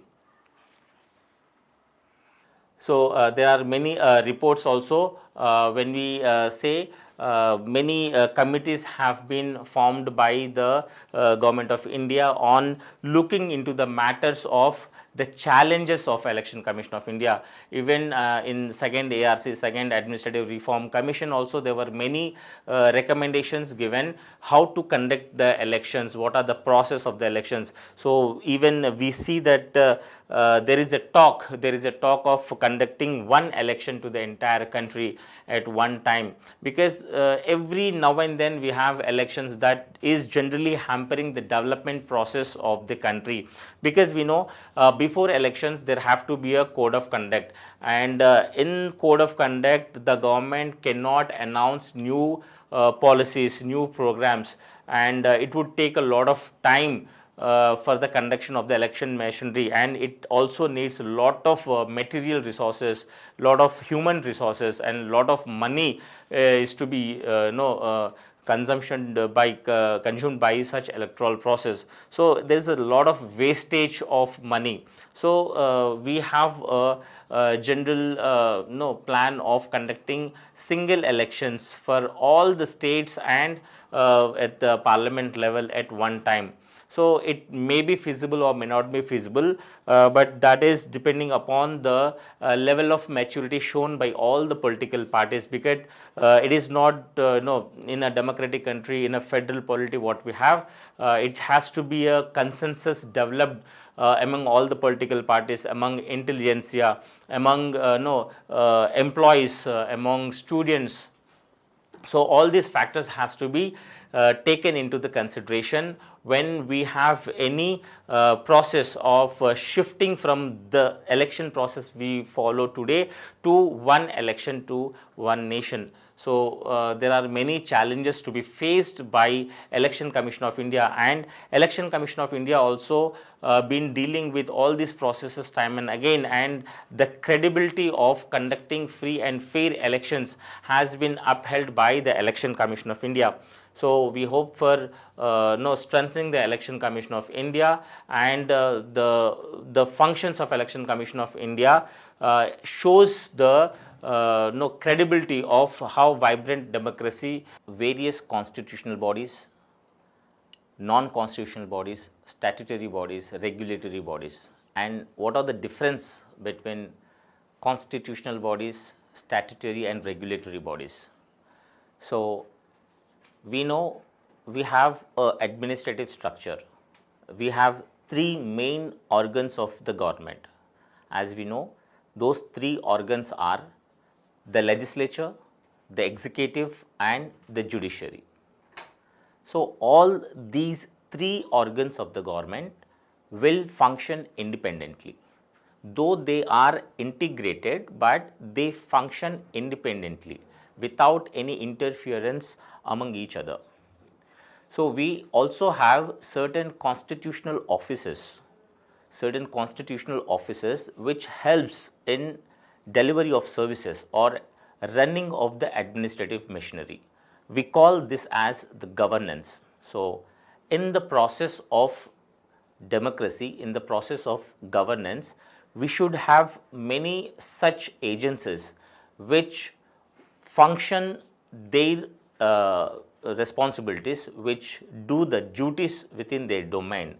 So here when we say constitutional bodies, these constitutional bodies are created by the Constitution, established by the Constitution. Their responsibilities and functions are mentioned in the Constitution. Their duties are mentioned in the Constitution. So every provision of such constitutional bodies have a detail in the Constitution. Because they are created by the Constitution, they are under some article. Because they are created by the Constitution, we call them as constitutional bodies. Here there is a difference between constitutional bodies and statutory bodies. So when we say statutory bodies, they are not created by the Constitution, they are not mentioned in the Constitution. they do not have any article. Here when we say statutory bodies are such bodies which are created by the legislature, that is the central statutory bodies or the union statutory bodies are created by the parliament. So a bill is passed in the parliament. If such bill gets passed by both the houses of the parliament and if there is a presidential assent for that, these bodies are deemed to be created by the parliament. So there is a difference between constitutional bodies and statutory bodies. Constitutional bodies are established by the constitution and statutory bodies are created by the parliament. We also have a third kind of agencies or bodies. We call them as executive bodies. These bodies are neither created by the constitution nor created by the legislature. They are created or they are established by the executive. When we say executive, the cabinet is the highest executive body. The cabinet is the highest executive body. As we know, the cabinet, it's a important group in the Council of Ministers. We have a Council of Ministers headed by the Prime Minister, and Council of Ministers is the real executive. When we say president, president is the de jure executive, but Council of Ministers headed by the president is the real executive. So we have three distinctions in these bodies. One is constitutional body, created by the constitution. All those functions, responsibilities, duties are mentioned in the constitution. We have a statutory body where such bodies are created by the act, that is by the parliament. And we have executive bodies which are created by the executive action, that is the resolution or the action of the cabinet. We also have few other bodies, that is regulatory body. So we will be just giving an example what kind of bodies we have. When we say constitutional bodies, important constitutional bodies are like we have Election Commission of India, we have Union Public Service Commission, we have Comptroller and Auditor General, we have Attorney General, so Finance Commission, Interstate Council. These are constitutional bodies. These are created by the constitution and their powers, functions are mentioned in the constitution. We have other bodies also, like we have statutory bodies, that is they are created by the Act of Parliament. So National Human Rights Commission, National Commission for Women, National Commissions for Children. So all these bodies are created by the Parliament. We also have other bodies which are created by the executive action, that is by the cabinet. Such bodies like we have Niti Aayog, we have National Development Council. So these bodies are created by the resolution or by the cabinet actions.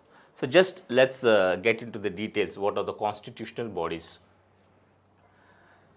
So constitutional bodies which are created by the constitution, they are mentioned in the constitution. So they derive their powers by the constitution. So the powers of these bodies are in the constitution. So constitution has such powers. So constitutional bodies, when we say constitutional bodies, they have authorities mentioned in the Constitution of India. They are created by the constitution. They are mentioned in some part of the constitution with some article. For example, when we say Election Commission of India, it's a constitutional body. So Election Commission of India, ECI, is mentioned in part 15 of the constitution. Election Commission of India, we will get into the details again. Election Commission of India is a very important constitutional body which conducts elections for president, vice president, Lok Sabha, Rajya Sabha and various assemblies of the state also. So Election Commission of India under part 15 of the constitution, mentioned under article 324. So when we say constitutional bodies, somewhere these constitutional bodies are mentioned in different parts of the constitution having a article. So the significance of such constitutional bodies are they function very independently. they do not work under any pressure of the government, because as we know, every organ of the government, be it legislature, be it executive or judiciary, all these three organs of the government derive their power from the constitution, because constitution is the supreme authority, supreme source of the power. And as we know, in our system of the government, parliamentary system of the government, we have division of powers. Powers are divided between these three organs, and the constitution forms the source for all these organs. Because these constitutional bodies are mentioned in the constitution, obviously they derive their power from the constitution and they are independent from the organs of the government. Though every organ or every agency work in coordination with all the three organs of the government for a successful running of the government machinery, but they derive their powers are mentioned in the constitution. So source of power is mentioned in the constitution. Though the constitution also sometimes mentions that the parliament has the power to keep changes or make changes in the provisions of this constitution, because we know that is the parliament, ultimate authority is the parliament, which could amend the provisions of the constitution, but otherwise the powers are derived from the constitution. So the constitutional bodies have their power from the constitution, and if there is any change, to be made to the provisions of such constitutional bodies, these has to be brought in the parliament, and following due procedure there could make any change. So constitutional amendment is required for any changes to be made for such constitutional bodies. So when we say what are such constitutional bodies, as we mentioned, there are many important constitutional bodies, like for example we have said Election Commission of India, Finance Commission, Comptroller Auditor General. So we would be discussing all these constitutional bodies in detail. The fact what we need to understand here is the difference between the constitutional bodies and statutory bodies, regulatory bodies, non-constitutional and non-statutory bodies. So here we will discuss in general the constitutional bodies. These are the list of constitutional bodies.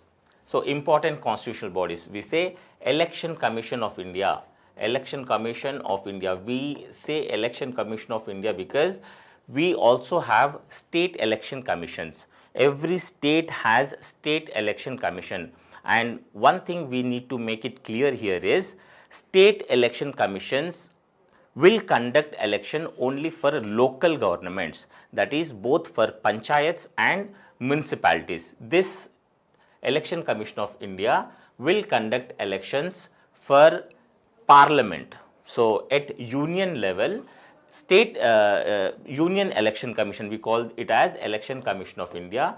Election Commission of India conducts elections for the president, for the vice president, for Lok Sabha, for the Rajya Sabha and state assemblies. If there is any bicameral in any state, then the state council elections are also conducted by the Election Commission of India. We have State Election Commission here. This is also constitutional body mentioned in Article 243K. So we know Article 243. 243 is we have local self-government, that is by 73rd and 74th Constitutional Amendment Act. We have brought this Article 243, and to conduct elections at grassroots level, that is local government, we have created a State Election Commission, which is exclusively dedicated to conduct elections, to supervise the elections of local self-government, that is panchayats and municipalities. This is one thing, even this is a constitutional body, but at union level we have Central Election Commission, that is Election Commission of India, which is also a common election commission for both union government, central government and state government. though we have election commissioners at regional level, at union level, at Election Commission of India, we have Chief Election Commissioner CEC, and Chief Election Commissioner is again assisted by 2 other election commissioners. So, we will be getting into details of Election Commission. This is very important constitutional body which strengthens the democracy of the nation, because elections are the backbone of any democratic country, because we have adult franchise. Any person who have crossed 18 years of age is eligible to vote. So, important functions of Election Commission is to enroll all the eligible voters and to prepare the electoral rolls. Election Commission also indulges in giving recognition to the political parties, conducting elections for various states, and even conducting elections at general elections every 5 years, and elections of president and vice president also. So, under part 15, Article 324, we have Election Commission. And other important is Union Public Service Commission. Union Public Service Commission is a recruiting agency which is a upholder of merit system in the country. So, Union Public Service Commission, we call it as UPSC. So, UPSC is a recruiting agency, central recruiting agency, which upholds the merit system. So, all the important offices, all the important staff at central level are recruited by the Union Public Service Commission. So, we have main important offices, that is we have All India Services. 3 All India Services we have. One is Indian Administrative Service, that is IAS. We are talking about UPSC. We have Indian Administrative Service, we have Indian Police Service IPS, and we have Indian Forest Service IFS. So, we have 3 important All India services: Indian Administrative Service, Indian Police Service, and Indian Forest Service. So, exams are conducted for these service at the union level. We have All India competition for this, and UPSC is having the power to recruit the staff or recruit the personnel for such services. Other than this, we have central services also. As we have state services at the state level, we have central services, that is we have Indian Revenue Service, Indian Foreign Service IFS, we have various other Group A services like Indian Railway Services, Audit and Account Services, Defence Services. So, many of the services are conducted by the Union Public Service Commission, Indian Engineering Services as well. So, UPSC is a constitutional body which has powers mentioned in the constitution. So, we can understand that Article 315 for UPSC, Article 315 to 323, all these articles are mentioned in the constitution, and constitution provides the powers, functions, qualifications for such members and the body of the UPSC. Similarly, state public service commissions are also constitutional bodies at state levels. The same article is mentioned there.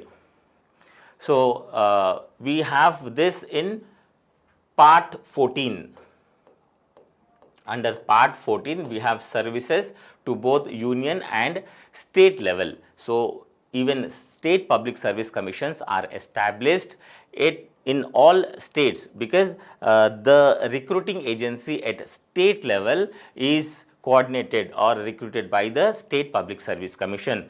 We also have Joint Public Service Commission. If any state or more than 2 states wanted to wanted help of UPSC, then they could ask UPSC to conduct recruitment for such states. So, on the advices or on the help of such states, the UPSC also conducts recruitment for states. That is, the UPSC can also recruit or conduct examinations for states when states ask for the help for UPSC. So these two are important recruiting agencies which upholds the merit system in the country. We have Finance Commission.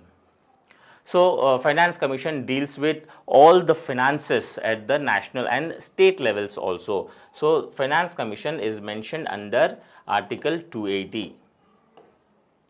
So Finance Commission, we know how important finances are. We have a federal polity, we have a federal system of the government where we have a union government and we have state governments. Though we say that union government is more powerful in terms of revenue, as we know now we follow such precedents or such practices where union government is more powerful. We know GST where the taxes are collected by the state governments, and we give to the central government. Central government will devolve or will share such revenues with the state governments, and all those sharing principles are recommended by the Finance Commission. Finance Commission will recommend on what the principles are there to be shared between the union government and the state government. Finance Commission is a constitutional body under Article 280. And recommendations of the Finance Commissions are generally followed by the union government. The Finance Commission will make the recommendations every 5 years, and those recommendations are followed by the union government. So all the finances, that is devolution of the revenue or sharing of the revenue between the union government and the state government, and all those principles guides the grant in aids to the state government are recommended by the Finance Commission. So this is also important constitutional body. We have other constitutional body like National Commission for SC, National Commissions for Scheduled Caste. So this is mentioned under Article 338. So Article 338, we have National Commission for Scheduled Caste under Part 16. Under Part 16, we have National Commissions for Scheduled Caste. As we know, we have a good population of scheduled caste in the country, and for the welfare of the scheduled caste people, for the welfare of the development of scheduled caste, we have a National Commission, and National Commission is a constitutional body. So National Commission for SCs derive their power from the constitution. Even National Commissions for STs also, National Commissions for STs is under Article 338A. So these commissions are mentioned in the constitution, and because they are mentioned in the constitution, they are constitutional bodies and they are autonomous and given independency in their function. So the authority, functions and responsibilities of such commissions are mentioned in the constitution. We have Special Officer for the Linguistic Minorities. Special Officer for the Linguistic Minorities. As we know, we have a very diverse culture, we have many languages. So linguistic minorities, so minorities based on the language, it's not based on the religion, it is based on the language. So there have to be a special officer who will generally take care of those minorities who are linguistically minors. So this is also a constitutional body mentioned in Article 350. So we have constitutional bodies. We also have other constitutional bodies. The important constitutional body, Comptroller and Auditor General. As we know, Comptroller and Auditor General is a term we generally taken from the British, because British has ruled us for many years. So here we in our India, this is called CAG, Comptroller and Auditor General. But generally in India, Comptroller and Auditor General do not have a function of controlling the public purse. He is only the Auditor General of India, but the usage is generally used because we have a president, we have ruled by the Britishers. So we have using the word Comptroller and Auditor General of India, but the CAG do not have controlling powers. In Britain, the CAG, that is Comptroller and Auditor General of Britain, will have authority on public purse also. That is, the expenditure of the money is also controlled by the CAG. But We do not have controlling power. Auditor General of India will audit the accounts of both state and union government. So CAG is mentioned under Article 148. It's a very important constitutional body. As the expenditure part is not under the control of the CAG, but CAG will audit. Once the expenditure is happened, the CAG will audit such expenditures. That is, the CAG will look after or ensure the credibility of such expenditure. The expenditure which is spent on such programs are obvious or not, that is determined by the CAG, very important constitutional body. We have Attorney General of India. Attorney General of India is a person who generally represents the government in the cases, that is the union government in the cases or in any legal representation. The Attorney General of India represents in front of Supreme Court or High Courts. That is, he is a legal authority who would generally represent the government in any legal matters. So Attorney General of India is at union level and Advocate General is at state level. So Attorney General of India, we have this constitutional body under Article 76, and Advocate General of State, this is under Article 165. So these both are legal dignitaries who represents the government in any legal matters. Even the government will take advice of these legal luminaries in matters of any legal things. So these are few of the important constitutional bodies mentioned in the Constitution. And again, we would like to say that constitutional bodies derive their power directly from the Constitution. They are autonomous in their nature. They are independent, and any interference in the powers, functions of these constitutional bodies needs a constitutional amendment. The government arbitrarily cannot change or cannot interfere with the functions of such constitutional bodies. An important constitutional body, that is Finance Commission. In previous class, we have discussed constitutional bodies, their importance, and we also discussed Election Commission. So today we have another important constitutional body, Finance Commission. We'll have a general introduction. Finance Commission comes under Article 280 of the Constitution. So as we said, it's an important constitutional body. Finance Commission is termed as a balancing wheel of fiscal federalism. As we all know, our system of government is federalistic in nature. So federal system of government is what we follow. So we have a clear division of powers between the union government and the state government. And here comes the importance of Finance Commission. So for every country, for its development, its running, its governance, finances are most important.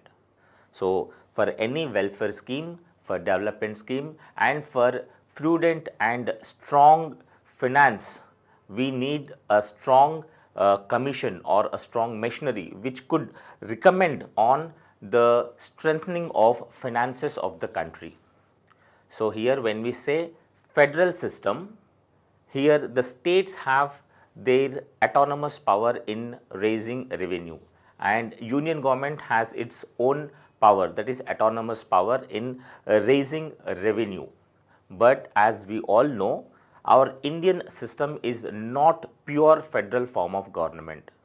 As United States of America follows pure form of federalism, India follows a quasi form of federalism. That is, most of the powers are bent towards center. So central government is more powerful than state governments in all matters, be it finance matters, military, law and order, or any other matters. Most of the powers are bent towards union government. This we have discussed in federal system. Now, when we come to Finance Commission again, it's a constitutional body constituted by the President of India. So, Finance Commission is a body, it's a multi-member body, a chairman and 4 members constituted by the President of India every 5 years, or at any time the President is generally required. So, every 5 years the Finance Commission has to be constituted, and Finance Commission recommends on various issues related to the distribution of net proceeds of taxes between the union government and state government, and also between the state governments. This we would be discussing in the topic functions of the finance government, what all the recommendations the Finance Commission will give, and it will submit its report to the President, and the President will place those reports in the Parliament in front of both the houses. So, first thing is, why Finance Commission? What is the importance of Finance Commission? When we say we have a federal system of government, whatever the revenue is generated in the country has to be distributed by the union government with the states. So, the revenues are to be distributed among the states by the union government. Even the union government requires its share, its amount, so that it could also run the country, it could also bring certain policies or programs regarding the welfare and development of the people. So, why we need Finance Commission? So, what is the importance of Finance Commission? We would be discussing this in our next topics. So, as we know, Article 280 provides a Finance Commission, which is also a quasi-judicial body. Here, when we say quasi-judicial body, the Finance Commission, the members of the Finance Commission can summon anyone or can demand any papers required for it. So, the Finance Commission acts as a civil court at certain times. So, it's a quasi-judicial body, it's a constitutional body constituted by the President of India every 5th year. Every 5th year, the Finance Commission is constituted by the President of India. Here, we also have State Finance Commission, not to be confused. We also have a State Finance Commission, which is also a constitutional body. State Finance Commission under Article 243I. So, we also have State Finance Commission, which is constituted by the Governor of the state. So, here we are discussing about Central Finance Commission, that is Finance Commission of India, which is under Article 280. So, here the President would constitute the Finance Commission every 5th year or before the expiry of the term of the earlier Finance Commission also. So, the members, the composition of Finance Commission is, we have 1 chairman and 4 members. The Finance Commission has a composition of 1 chairman and 4 other members. So, in total we have 5-member commission. We have 5-member commission with 1 chairman and 4 members. So, now we have to know what are the eligibility conditions or what are the qualifications required for the Finance Commission chairman and members.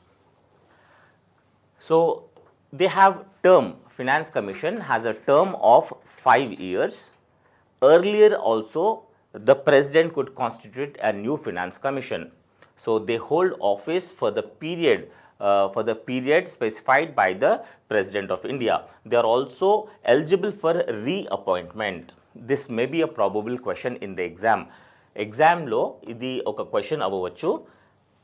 Finance Commission members reappoint kuda avtaru. So, they are eligible for the reappointment. So, first Finance Commission was constituted in 1951, where we also have some qualifications for members and also the chairman of the Finance Commission. Now, first we'll talk about the qualification required for the chairman of the Finance Commission. The chairman should have experience in public affairs. See, there is no specific qualification. The only qualification is the chairman should have well knowledge or experience in public affairs. So, generally what happens is a senior Indian Administrative Service officer, that is IAS officer, who has a vast experience from district level to the union level. So, he has an experience. He might have worked as a district collector, then as a secretariat. In secretariat, he would be worked as a secretary. So, he had a wide experience in public affairs. So, this is the qualification required for the chairman of the Finance Commission. And what are the qualifications required for other members? So, as we know, Finance Commission has a composition of one chairman and 4 members. So, we know that the chairman should have a knowledge of public affairs or experience in public affairs, and the members, 4 other members, should have these qualifications. One should be judge of the High Court or qualified as a judge of the High Court. He should have been a qualification to be a judge of the High Court, or a retired High Court judge may also be a member of the Finance Commission. The other member should be expert in finance and accounts of the government. As we know, Finance Commission deals with net proceeds of the taxes. It deals with the finances of the state. It deals with the grant in aid, how to strengthen the consolidated fund of India, and also it should recommend on strengthening of the consolidated fund of the state. So, all the matters are dealt regarding the finances, regarding the money, regarding the strengthening of the economy. So, obviously, we would expect a member of the Finance Commission to have expertise in finances, in the matter of revenue, in the matter of accounts. So, one member should have expertise in finance and accounts. So, such members may be drawn from Indian Audit and Account Services, or Indian administrative services who have worked in finance ministry or with other departments which involves economy, generation of economy. So, such member is required here who has knowledge of expertise or knowledge of finance and accounts. Other members should have expertise or knowledge in financial matters and administration. One is here accounts and here is administration. Here, why the knowledge of administration? Because the generation of revenue, that is strengthening of the consolidated fund of India, requires also the knowledge of administration. How exactly the governance runs, what all it needs, how much expenditure a government could afford, what is fiscal deficit, what is money system, monetary system. So, all this knowledge and member should be expected to have. So, expertise in financial matters and administration. One is expertise in finance and accounts and finance and administration. And other member should have a knowledge in economics, because everything revolves around the economics, economic concept of demand and supply, concept of market, concept of imports and exports. So, a person should also have a knowledge in economy, that is economics. So, we have 4 members who should have all these qualifications, that is, one should be qualified as High Court judge or can be a retired High Court judge. One should be expertise in finance and accounts.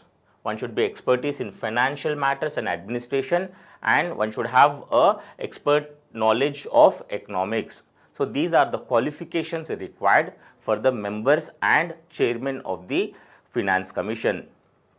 Then only we could expect a strong recommendations made by Finance Commission.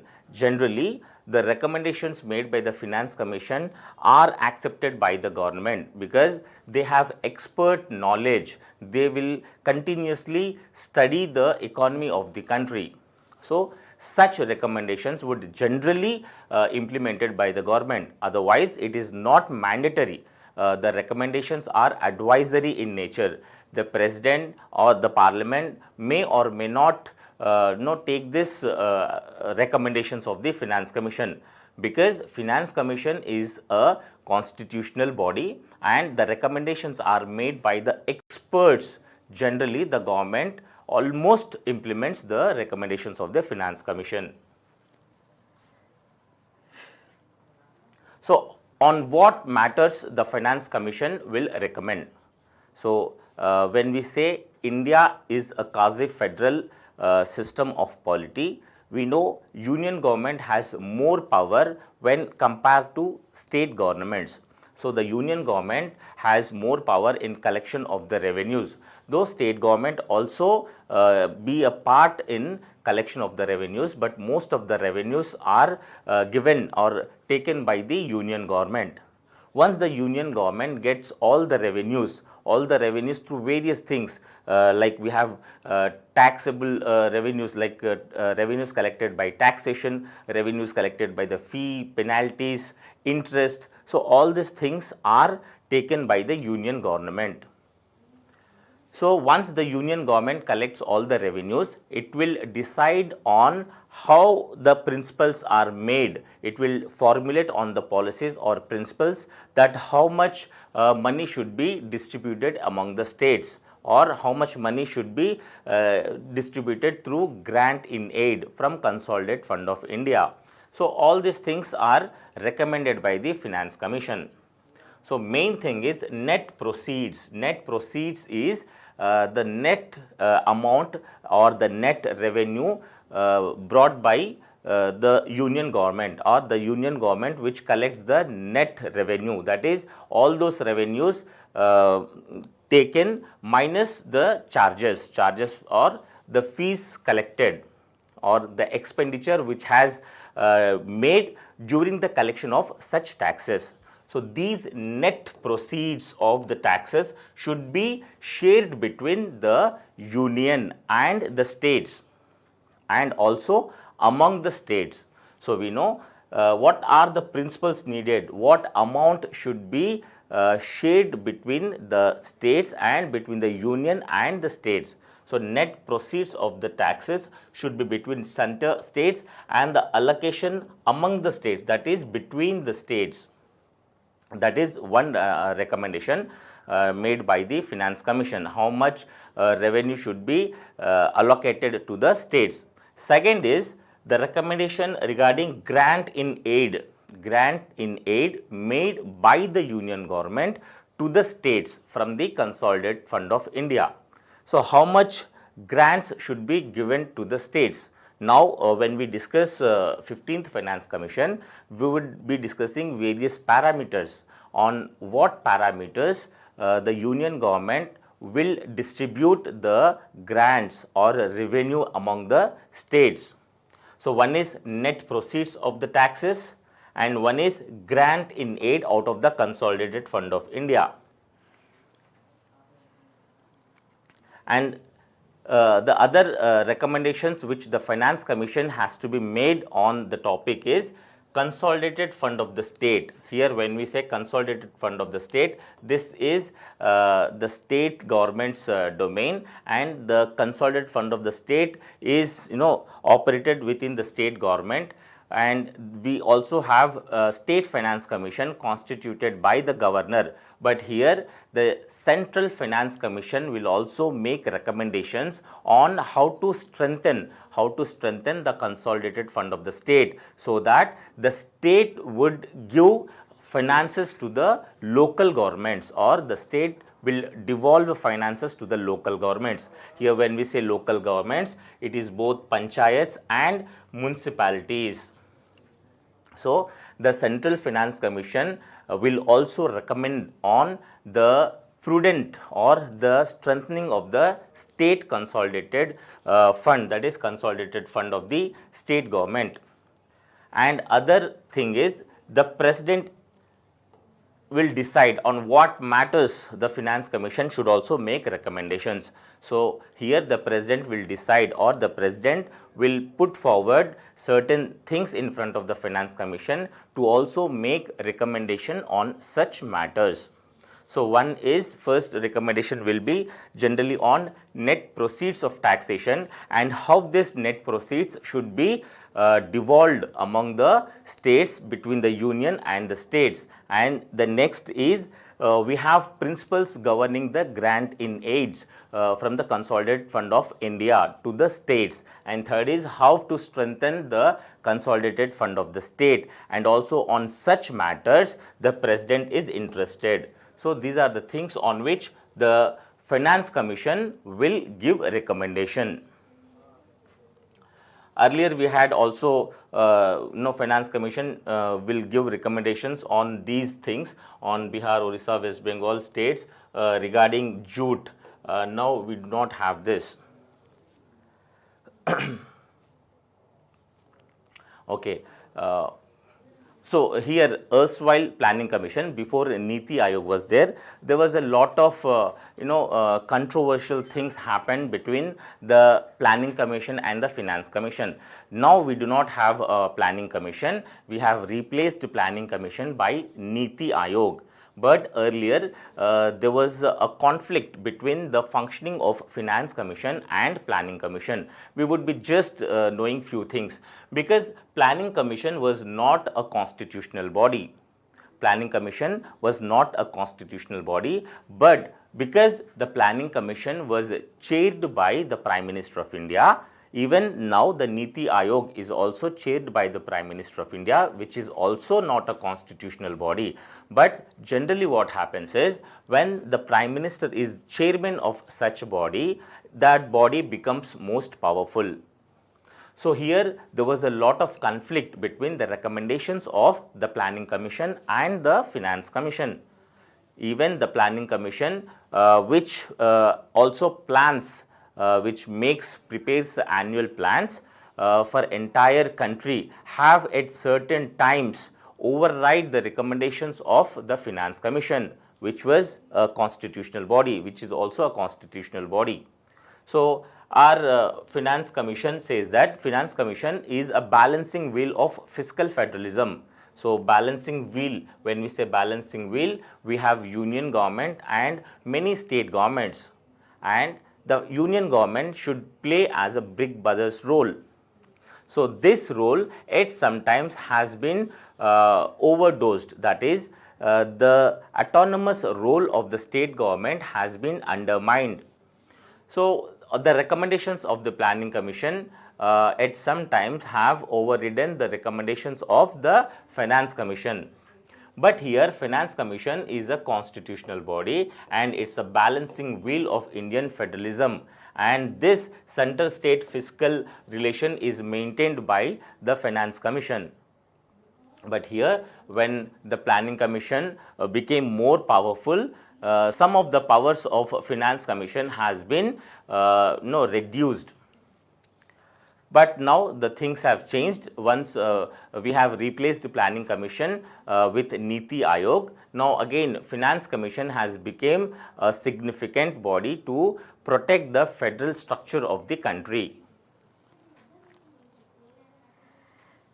So, the main functions of Finance Commission, again when we have discussed, it will determine the revenue gaps of each state. See, we have a very diverse country where we have many states depending upon the demography, depending upon the area, depending upon the population, depending upon the rural economy and basic infrastructure provided in the states. Now, the Finance Commission is giving certain recommendations or principles that how much revenue should be devolved or distributed to the states from the union government.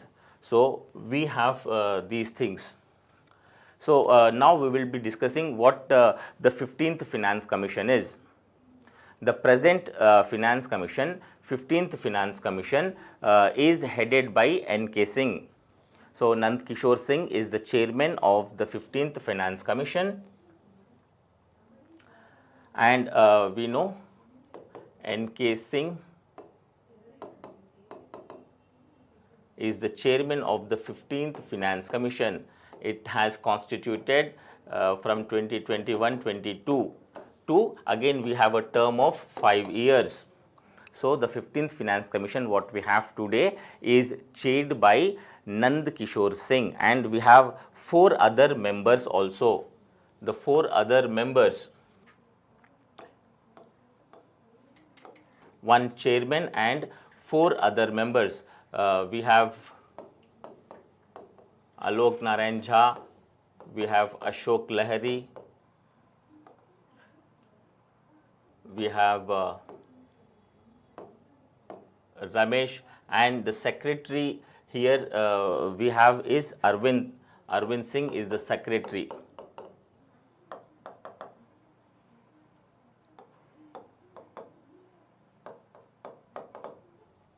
So these are the 4 members.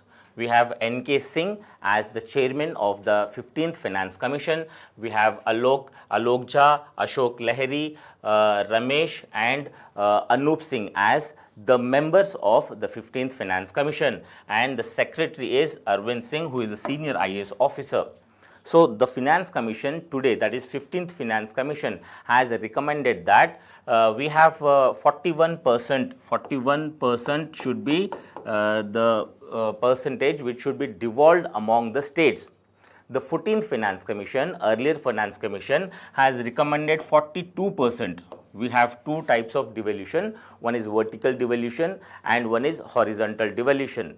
When we say vertical devolution, the earlier Finance Commission, that is the 14th Finance Commission, has given recommendations, has recommended that 42% of the total revenue should be shared among the states. But because the recent change in the states, that is the statehood of Jammu and Kashmir has changed. We have 2 union territories of Ladakh and Kashmir. We have reduced for by 1%. Now we have 41% of the vertical devolution to be shared among the union and the states. And we have other parameters also by which the Finance Commission has recommended. We can say that what are the parameters? I'll explain here. The main parameters which the union government will decide on the recommendations of the Finance Commission are: first is income. First is income. Income has given a weightage of 45%. 45% weightage is given to the income of the state. Then we have 15% weightage given to the population and 15% weightage given to the area. We have 10% weightage given to the forest and ecology. And we have 2.5% weightage given to the fiscal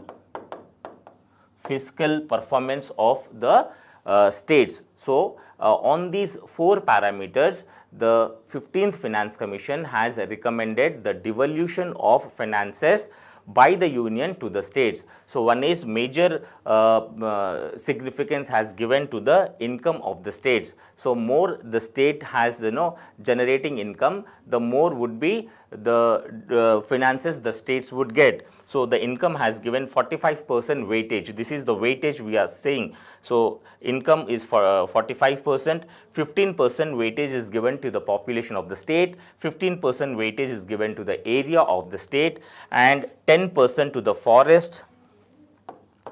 12.5% weightage is given to the demographic performances. So 12.5% weightage is given to the demographic performances. So based on these parameters, the Finance Commission has recommended these parameters, and the union government would distribute its revenue among the state based on these parameters. But there is a lot of criticism also made on the recommendations of the Finance Commission, because as we know here, the weightage of 12.5% is given to the demographic performances. And as we all know, our South Indian states like Andhra Pradesh, Telangana, Tamil Nadu, Karnataka and Kerala, all these states have very good performance. They have performed very well on reducing the population. But the government has taken 2011 census.